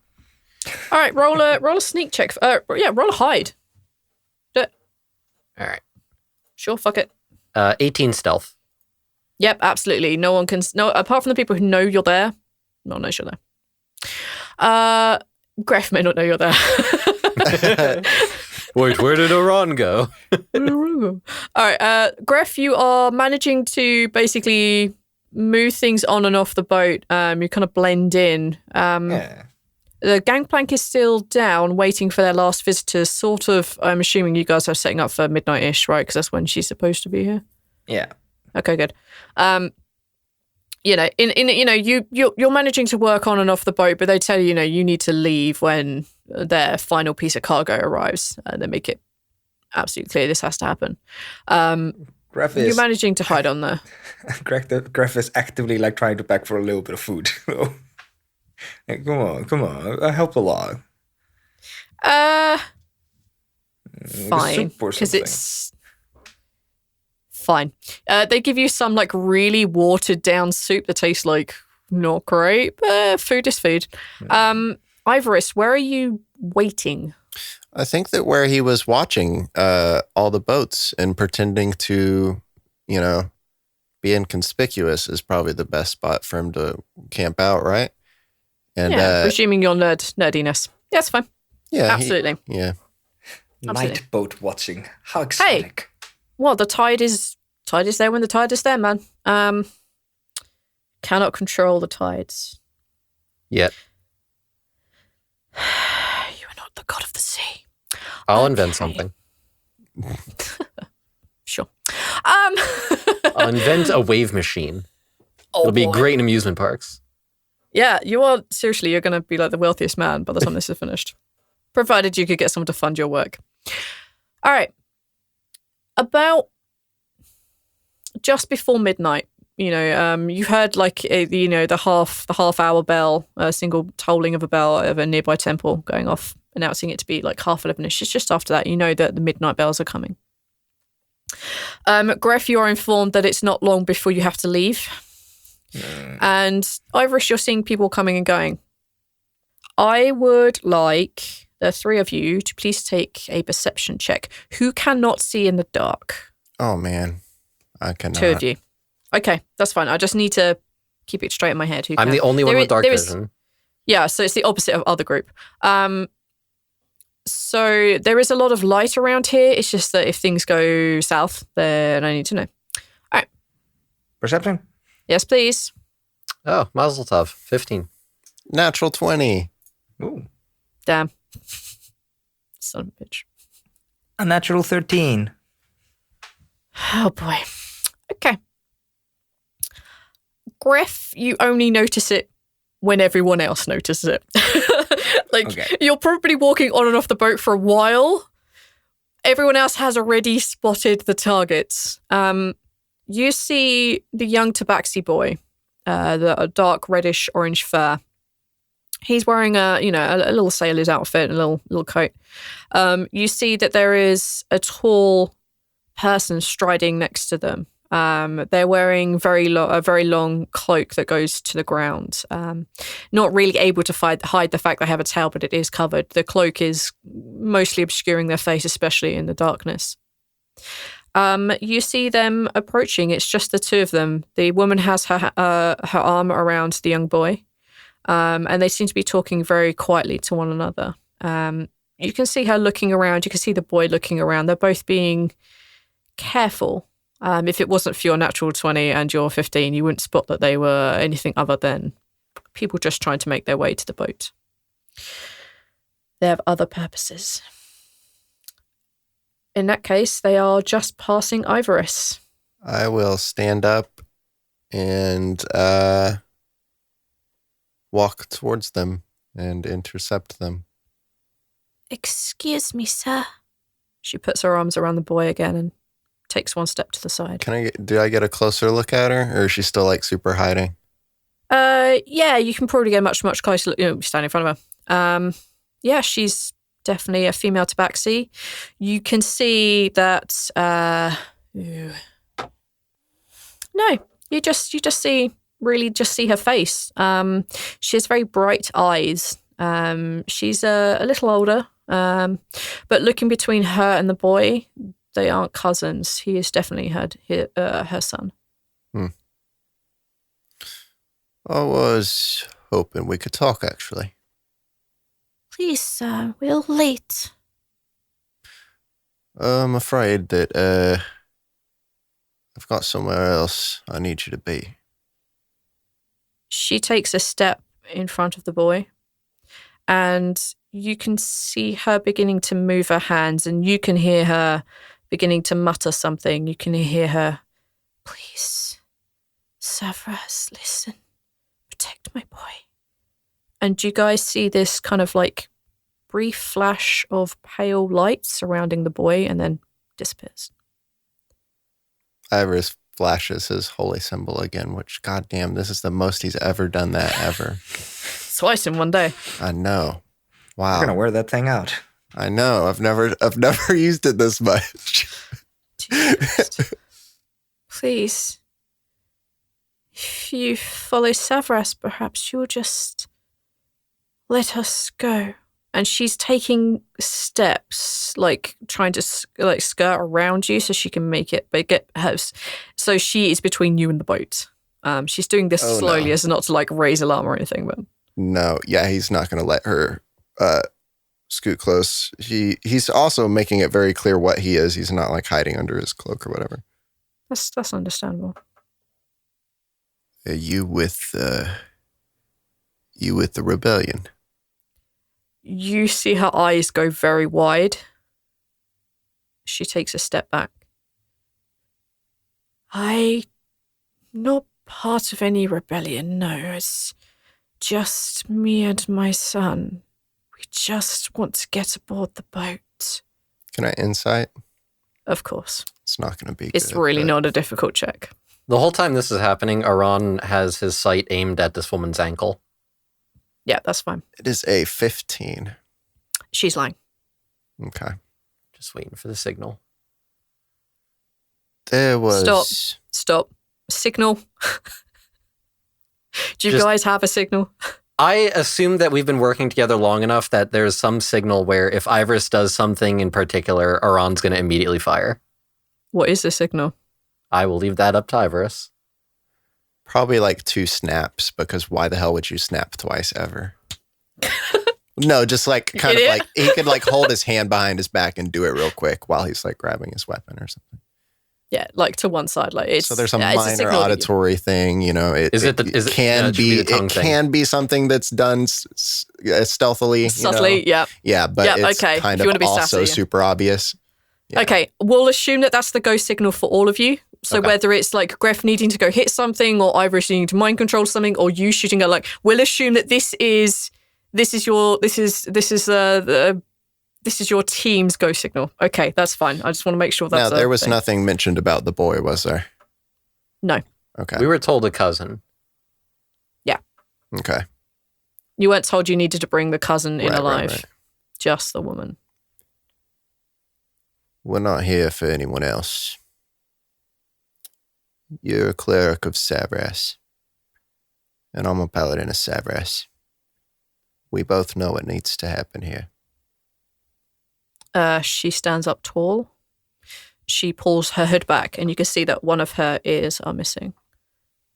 And she looks at you very sternly in the eye, and she says, "You shall not be taking me or my son. Paladin of Savras or not, I will not be taken by the Kino Initiative. The enemy is with them, and we will see them dust." Who is this enemy? Take a persuasion roll with disadvantage. 14. That's at disco? Yep. Okay. That's a 5 on the top. Yeah. Sorry, dude. Fucking nuts. She takes a step back and lifts her hand, and you can see magic beginning to weave around her fingers as she says, "She is the light burner, and I shall not speak any more with her agents." And you see her snap her fingers, and she says, "Savras, help me." And you see this pair of throwing stars appear in front of her, and she throws them forward and will attack Ivoris. Y'all can roll initiative. Okay. Damn it, should have Alright. snapped the fingers. I left a beat so you could shoot her in the hand, and you didn't. I'm like, all right. I didn't want to interrupt the narrative. I would have No, that's I would have beautiful. I mind appreciate controlled her, that, thank but you. she had already started her action, so You guys are good. I will remember this. she was already doing a magic. That's fine. I don't have All right. counterspell or anything yet, so.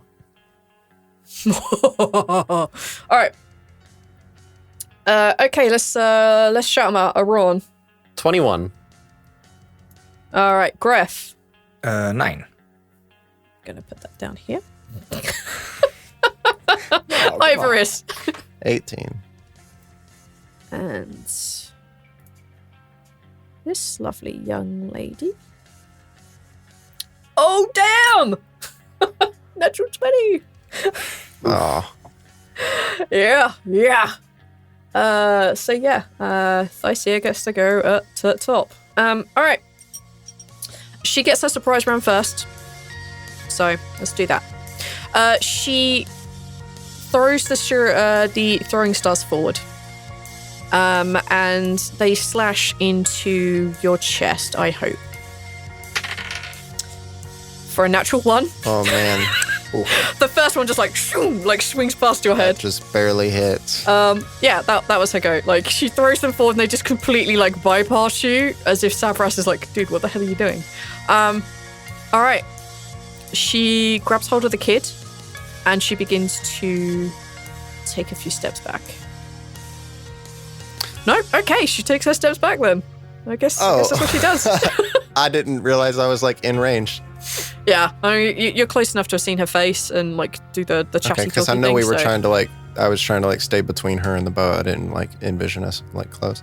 Yeah, I could I mind control as an opportunity attack, or does it have to be a melee? No, it has to be a melee. Sorry, dude. In fact, I'm not sorry, but yeah. I wish I could help you in this situation, but I'm not going to. Oh, shit. Yeah, I think he'll hold off. Okay. I mean, you can attack non-lethally. I know, but Yeah. she has a kid in front of her. I can wait like 30 seconds because I have a pretty high initiative and do my charm and possibly disengage this whole thing. Yeah, so she's like grabbed the kid. Are you waving for us not to fucking blast her in the leg?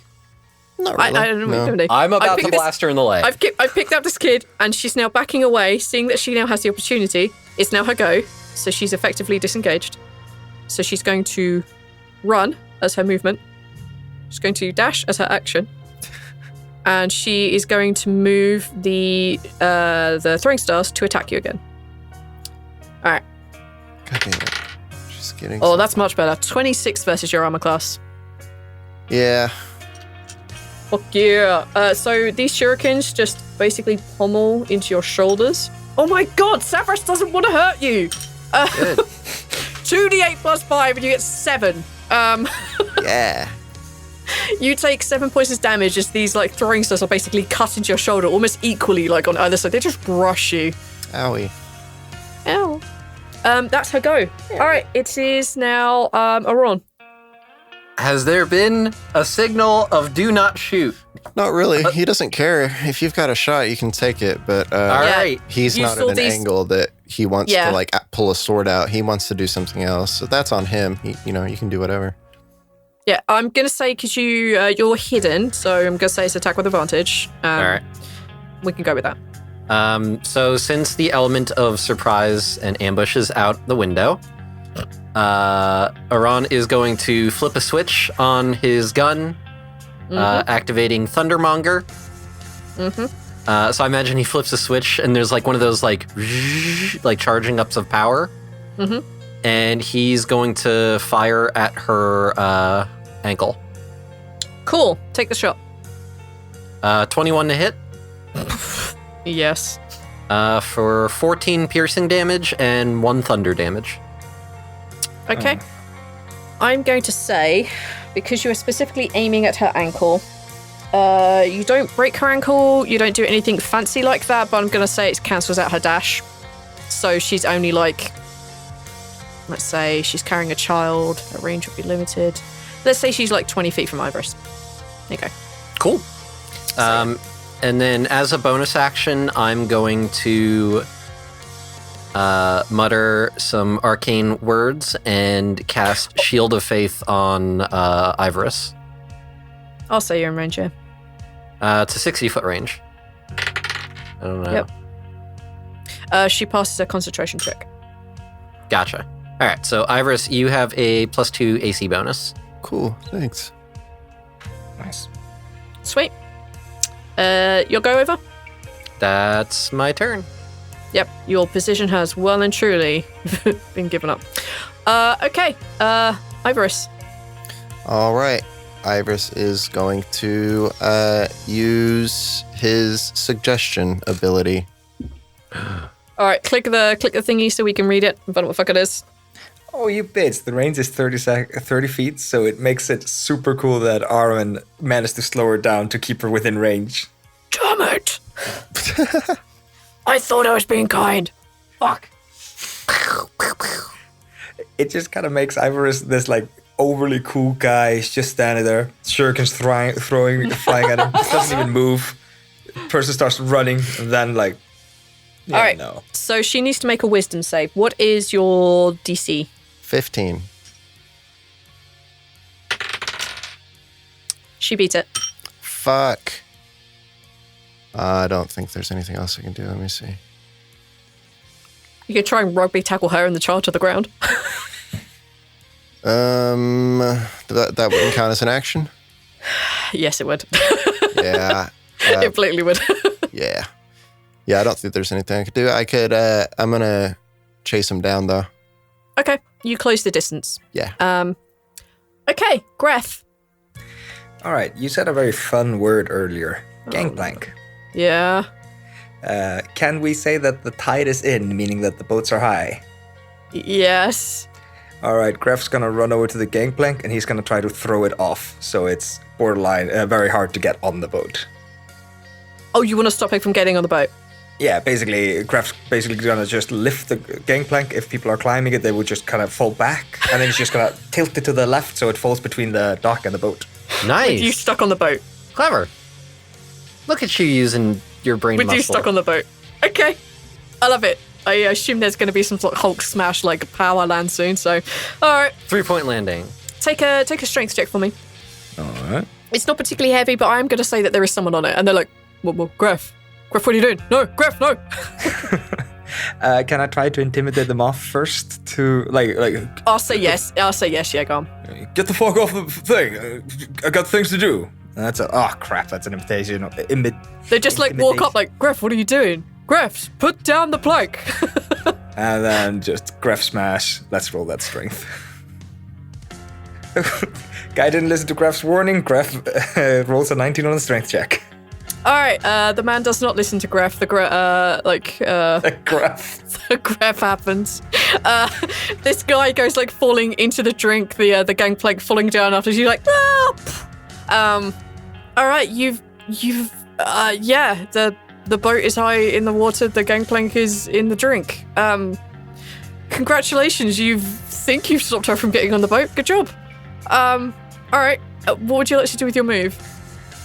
I should probably join them. Greff's gonna. How high are we? Whatever. I'll take whatever falling damage you throw at me. I don't know how high this ship would be. I'm not a nautical person. You've done ships. You can on a good high tide on a good boat, you can go upwards of 2 meters, up. But this seems to be kind of old schooly, so yeah. Maybe, I don't know. Should we say 15 feet? And then you have to take at least 1d6 falling damage. I'm happy with that. Oh, okay, go for it. Greff's gonna jump off the boat and... Acrobatics, please.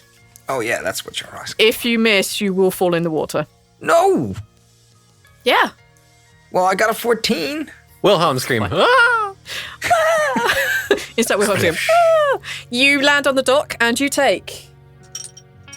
Oh my fucking god. 1 point of bludgeoning damage. You guys are fucking blessed. I hate you all. All right. You are now on the dock. You see... No, you go for it. Then I'm going to say that, landing, I kind of roll to mediate the damage. Mm-hmm. And once I'm standing up straight, I actually have both my longswords out. I'll allow it. It looks cool. You just kick off this gangplank, you jump out, roll, and come up with 2 long swords in your hand.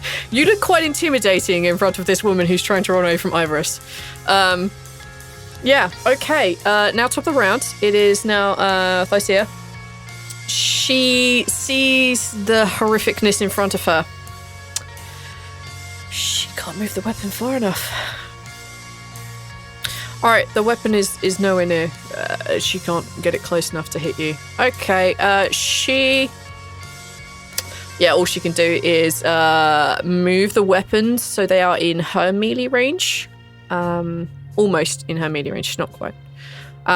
Which means they're in melee range of Ivoris again. Can she do anything else? Because she can't move her hands. Oh yeah, 'cause she's holding a kid. Yeah. So she can't do the semantic part. She is currently holding a child. No, there is nothing she can do. She can't cast any spells unless she lets go of the kid. She's not letting go of the kid.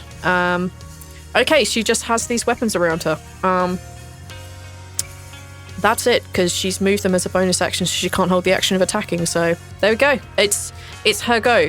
She looks terrified. She's running towards Greff, and Greff just power lands here with 2 swords out. She's like, ah, being attacked by a Yunti. She's more like, ah, and has been shot in the ankle by some asshole. And she's like, ah. Okay, Arawn.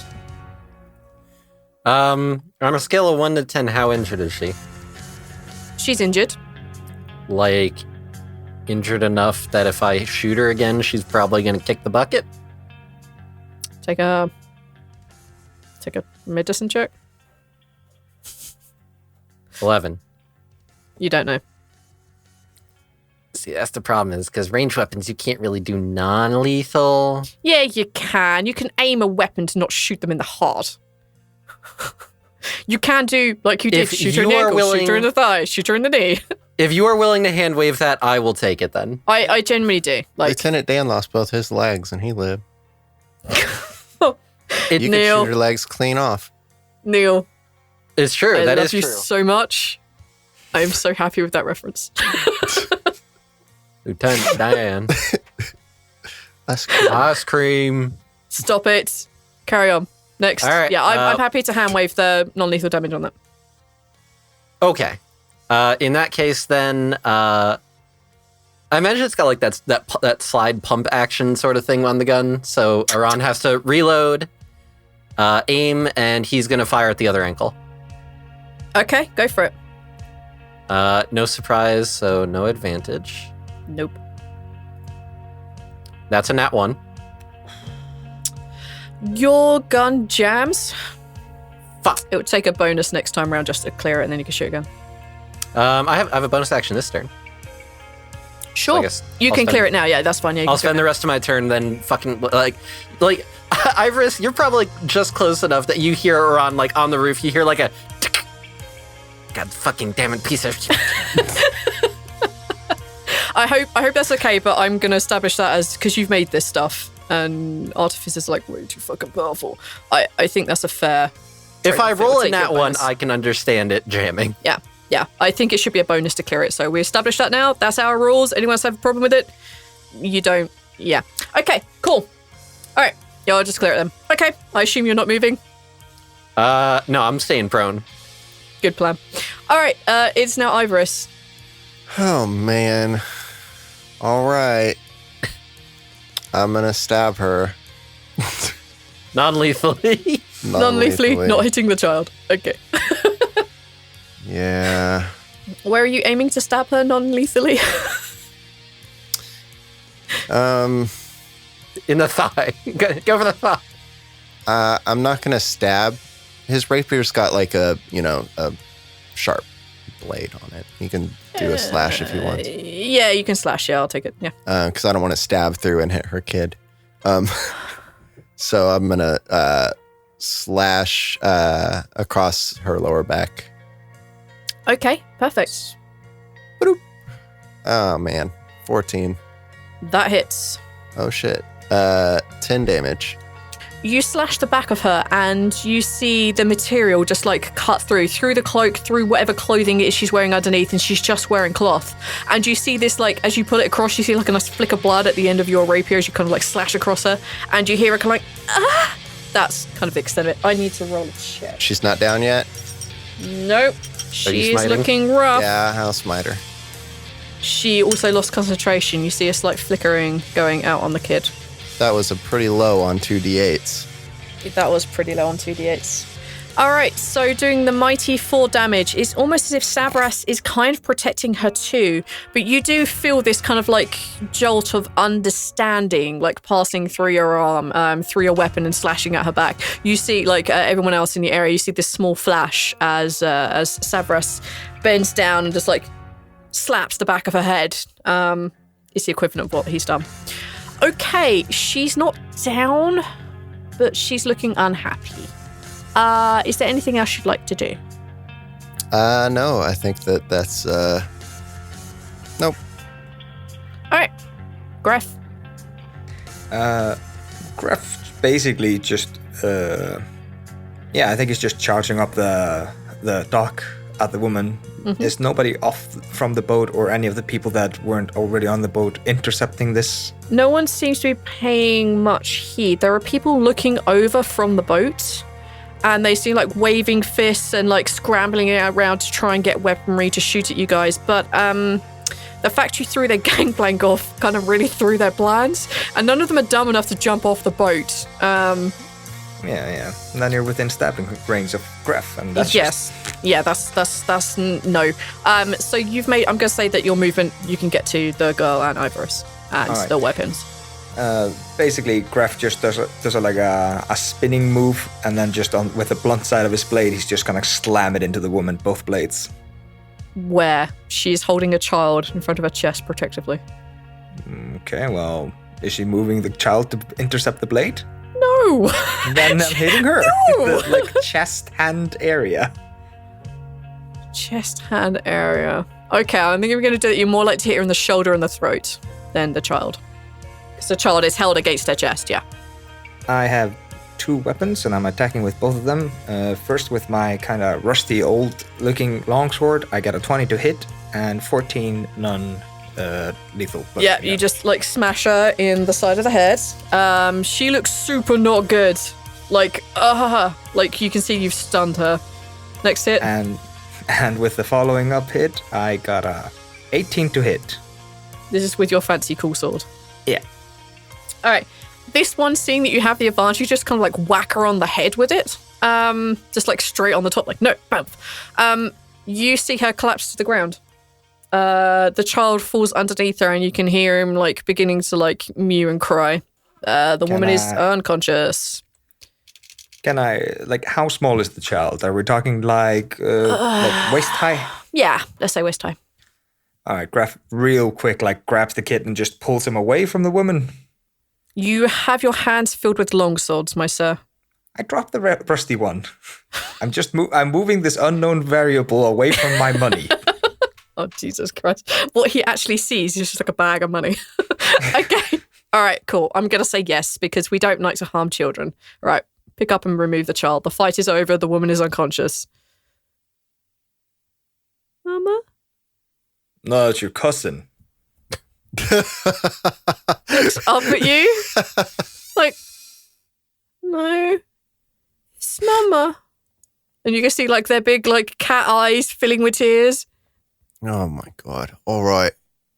Quit it.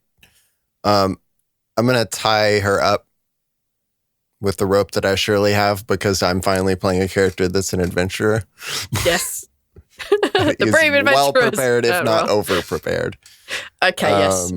So the brave adventurers and Greff. Yes. Greff's like leaning over, making sure he actually hit a tabaxi and that this is the right person. Oh my God. It's definitely right person. Yes, you can tie this person up. All right. I tie her up, and then I am going to use a handkerchief that I surely have because I'm fancy, and put it around her mouth so that she can't fucking talk. And then Yep. I'm going to say to Greff, all right, pick her up. We got to get her out of here. You can take the kid then. And I shove the kid like in your direction. Oh, and I shit. lift the woman over my shoulder, and I start walking. Oh, can somebody grab my? I got my sword. I got this. Oh, almost dropped the woman. Jesus Christ. What are you doing with the child, Ivoris? God. Ivoris kind of takes a knee in front of the kid. Hey, kid. Hey. Man. What do you want to do? You can come with us if you want. The kid like and just nods and like takes your hand. You can also get on that boat though. What are you doing with Mama? There's people that would just like to ask a few questions. And then we can go? How would Ivoris know that this process usually works? They wouldn't be let go. They're part of the assembly. Yeah. As long as you don't tell them you're a part of that assembly, you're fine. But you gotta tell them what they need to know. Take a persuasion roll for me. 14. Okay, cool. Ivoris is kind of weirded out that the kid like is there and takes the kid and is very awkwardly walking back. And right. He's like, if you're smart, you'll say the right things. You see the kid like wiping a tear from his eye and just nodding. All right, the three of you plus Tabaxi are making your way back to the mine. Yeah, Arawn's going to be flying in the air as like a rear guard. He's going to have his gun out and keeping sure that we're not being followed. Yeah, that's absolutely fine. That's absolutely fine. Greff, this woman is fairly light in comparison to, well, the boxes you've been moving all day, so it's absolutely nothing. Like, you don't really care. You guys make your way back. It's probably little after midnight by the time you arrive. Adnalov has everything set up. She has the cells for you to put them in. She raises a questioning eyebrow at the child and then opens the cage more and lets the child go in and be with the mother. And, she leads you back to the main chamber and she says, well, thank you very much for returning them. It's a huge weight off of my mind. We don't know anything about the kid. No, I thought it was a cousin. At least that was the information we'd gotten anyway, but someone's going to get fired over that. It's not going to be me, darlings. Okay. Well, here is the gold I promised you. And she gives you all 200 gold each. Arawn, do you have a standing arrangement with Adnalov to not receive all your pay and instead refurbish things in your workshop? Probably. I have a list of... I kid you not, I have a sheet of paper right next to me. Mm-hmm. And the whole time we've been recording, it's called Invention Ideas for Arawn. Okay. And I've been writing shit that I want to make. Make a percentage, and then we'll assume that the rest of it goes to buying materials and the percentage stays in your bag. I just need to know what that is. Let's go with 50-50. Okay. Because I can always use the other 50% to fund whatever I need otherwise. Yep. So I get 100 gold. Yeah. This way we don't have to do... We're doing it this way, so we don't have to do the awkward let's go buy really expensive components bullshit, because I will cry. Right. All right. Yeah. That's literally just for that reason. I can't be doing with it. 50 cents to... You guys get paid. A few weeks pass. A few more weeks pass. You don't get any new jobs coming in. You don't get anything spectacular come up. Ivoris's backstory happens 3 days before the day we're about to hit. And it's that day. We meta-wise know what day this is, but this is the day. The three of you are arriving here, back to the mine. For whatever reason, maybe you've done some other jobs, maybe not. Maybe Adnalov is calling you in. Adnalov is calling you in. She meets you at the mine entrance. She has a very worried and concerned look on her face, and she keeps looking up and looking around, and she just seems to be waiting for something. The clouds are dark, the sky is dark, and she seems to be expecting or waiting for the rain to happen. And she doesn't lead you inside, she just stands there and waits. She hasn't really acknowledged that you've arrived, not even you, Arawn, to whom she is always mostly pleasant. Greff is kind of just silently looking between people. Like, okay. Lovely weather we're having. Yes. Something's off. Do you feel it? Yeah, we haven't gotten a job in like 3 weeks.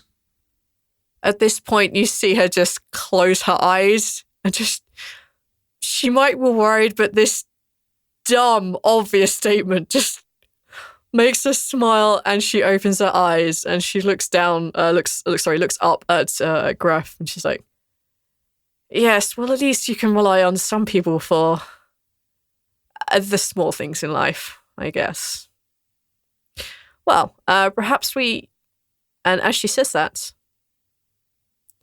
Ivoris, you feel an odd... Oh, yes, by the way, chaps, when you meet up again, this is the first time you see that Ivoris has an eye patch and a really deep scar across his throat, as if fresh cut-ish. Couple of days old, maybe. Yes, sorry, I forgot to mention that. Just Ivoris, as she is beginning to say these and perhaps lead you inside, like perhaps shaking off whatever odd feeling she had, beneath the eye patch, you feel heat. It feels hot. It becomes uncomfortably hot. Like something is burning. What do you want to do? Well, fuck. Ivoris quickly looks kind of weirded out. Mm-hmm. And quickly takes that out, looking at it very confused. As you reach up for the eye patch, remove it so you can remove... Would you like to tell everyone what is now in the eye socket? He has a small basic bauble trinket of Savras. It's a crystal ball, basically a miniature crystal ball, which is the symbol of Savras, with a bunch of... What did we decide on? There are basically like little floaty eyes inside. Not like there's an eyeball. It's like that kind of like in the mist you see eyes, that sort of thing. Right.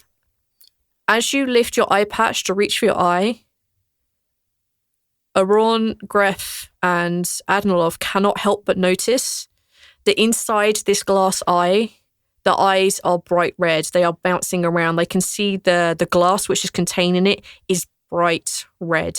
They can see that heat. And as he goes to reach for it, you can see that the flesh around it is beginning to sizzle. It's beginning to fuse with the glass orb, which is currently in there.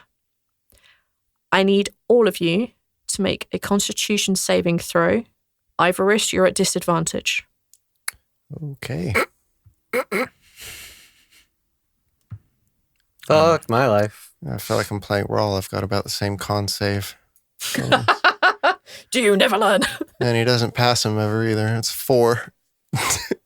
I got a 14. I forgot to. I have proficiency. Okay. And I got a 6. Everyone below an 18. Uh-huh. Jesus. Shoot. That close. How'd Adnalov do? She failed too. Oh, no. As you see this flesh beginning to meld with this glass eye, this eye that's going bright red, you all get knocked to the ground by a huge explosion, as if it came from the skies itself, rushed down and hit Ivoris. He is the center, the epicenter of this blast wave that comes out, and you all get knocked to the ground. You all, including Ivoris, get knocked unconscious. Oh. And Ivoris, you see the following. You see 3 people. They're together. They're flying through this darkness lit by the twinkling lights of various existences. These 3 essences, these 3 people are coalescing and they're creating a pale yellow glow. And there is a huge dark presence behind them, larger than anything that you could conceive of, larger than anything even Savras can comprehend. And it's chasing them. It's chasing them towards a larger being in front of them. The larger being in front of them is actually comprised of 3 lights: pale blue, bright purple, dark green. And this pale yellow new entity takes its place amongst them. And as you begin to follow them in, as you see this darkness beginning to spread out around these glows, you're all brought back to where you are. Up above, in the sky, as the sun is setting and everything goes kind of purpley skies, you see, looking up from the ground, blood-red clouds boiling across the sky. You hear the sound of thunder. You feel wet falling on your faces, and that's what is bringing you to, this blood dripping on your face. And the blood falling on your face is what wakes you up, this wetness, and you find yourself lying on the ground. Your body's battered in a heap. And you may be blacked out for 1, maybe 2 seconds, but everything around you is chaos. And you can feel the earth shake. And you hear screams coming from inside the mine. You can hear the screams coming from the city itself, from everywhere, from inside your head. And especially inside your head, Ivoris. And you hear the voice you've only heard once. You hear Savras say, "Ah, so it's begun for you then. Goodbye, my child." And then you hear a god scream his last breath.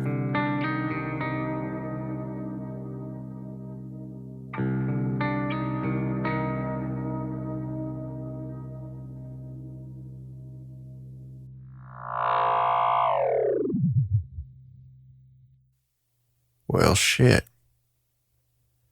That's just great. Anyways, thanks for listening.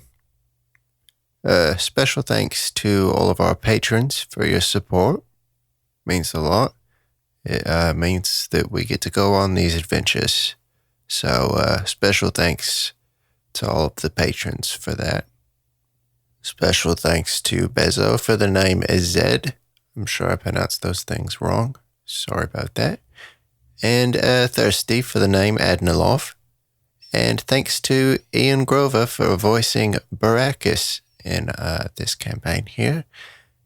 As we expanded our Patreon, we wanted to do something special for those generous folks who help us keep this project expanding.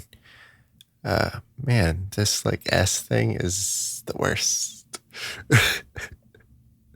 Fuck. We're going to continue to expand on the things that we do for the patrons. To those of you who are crazy enough to have early access to this, thank you so much. Getting these episodes ready was quite a challenge, but we're glad to have finally started on them. And we're excited. So we really hope you enjoy these. As you can tell, I'm quite enjoying the journey to find Ivoris's character voice. Still haven't found it yet. Gonna find it. Working on it. You can find us online at TLDpod on Twitter. You can email us at theluckydiepodcast@gmail.com. And if you too would like to become a Patreon and help us out in making these shows, you can find our Patreon at patreon.com/tldpod. And thank you so much to those of you who are helping us out. We hope that all of you have a wonderful and safe 2019. We'll see you next time.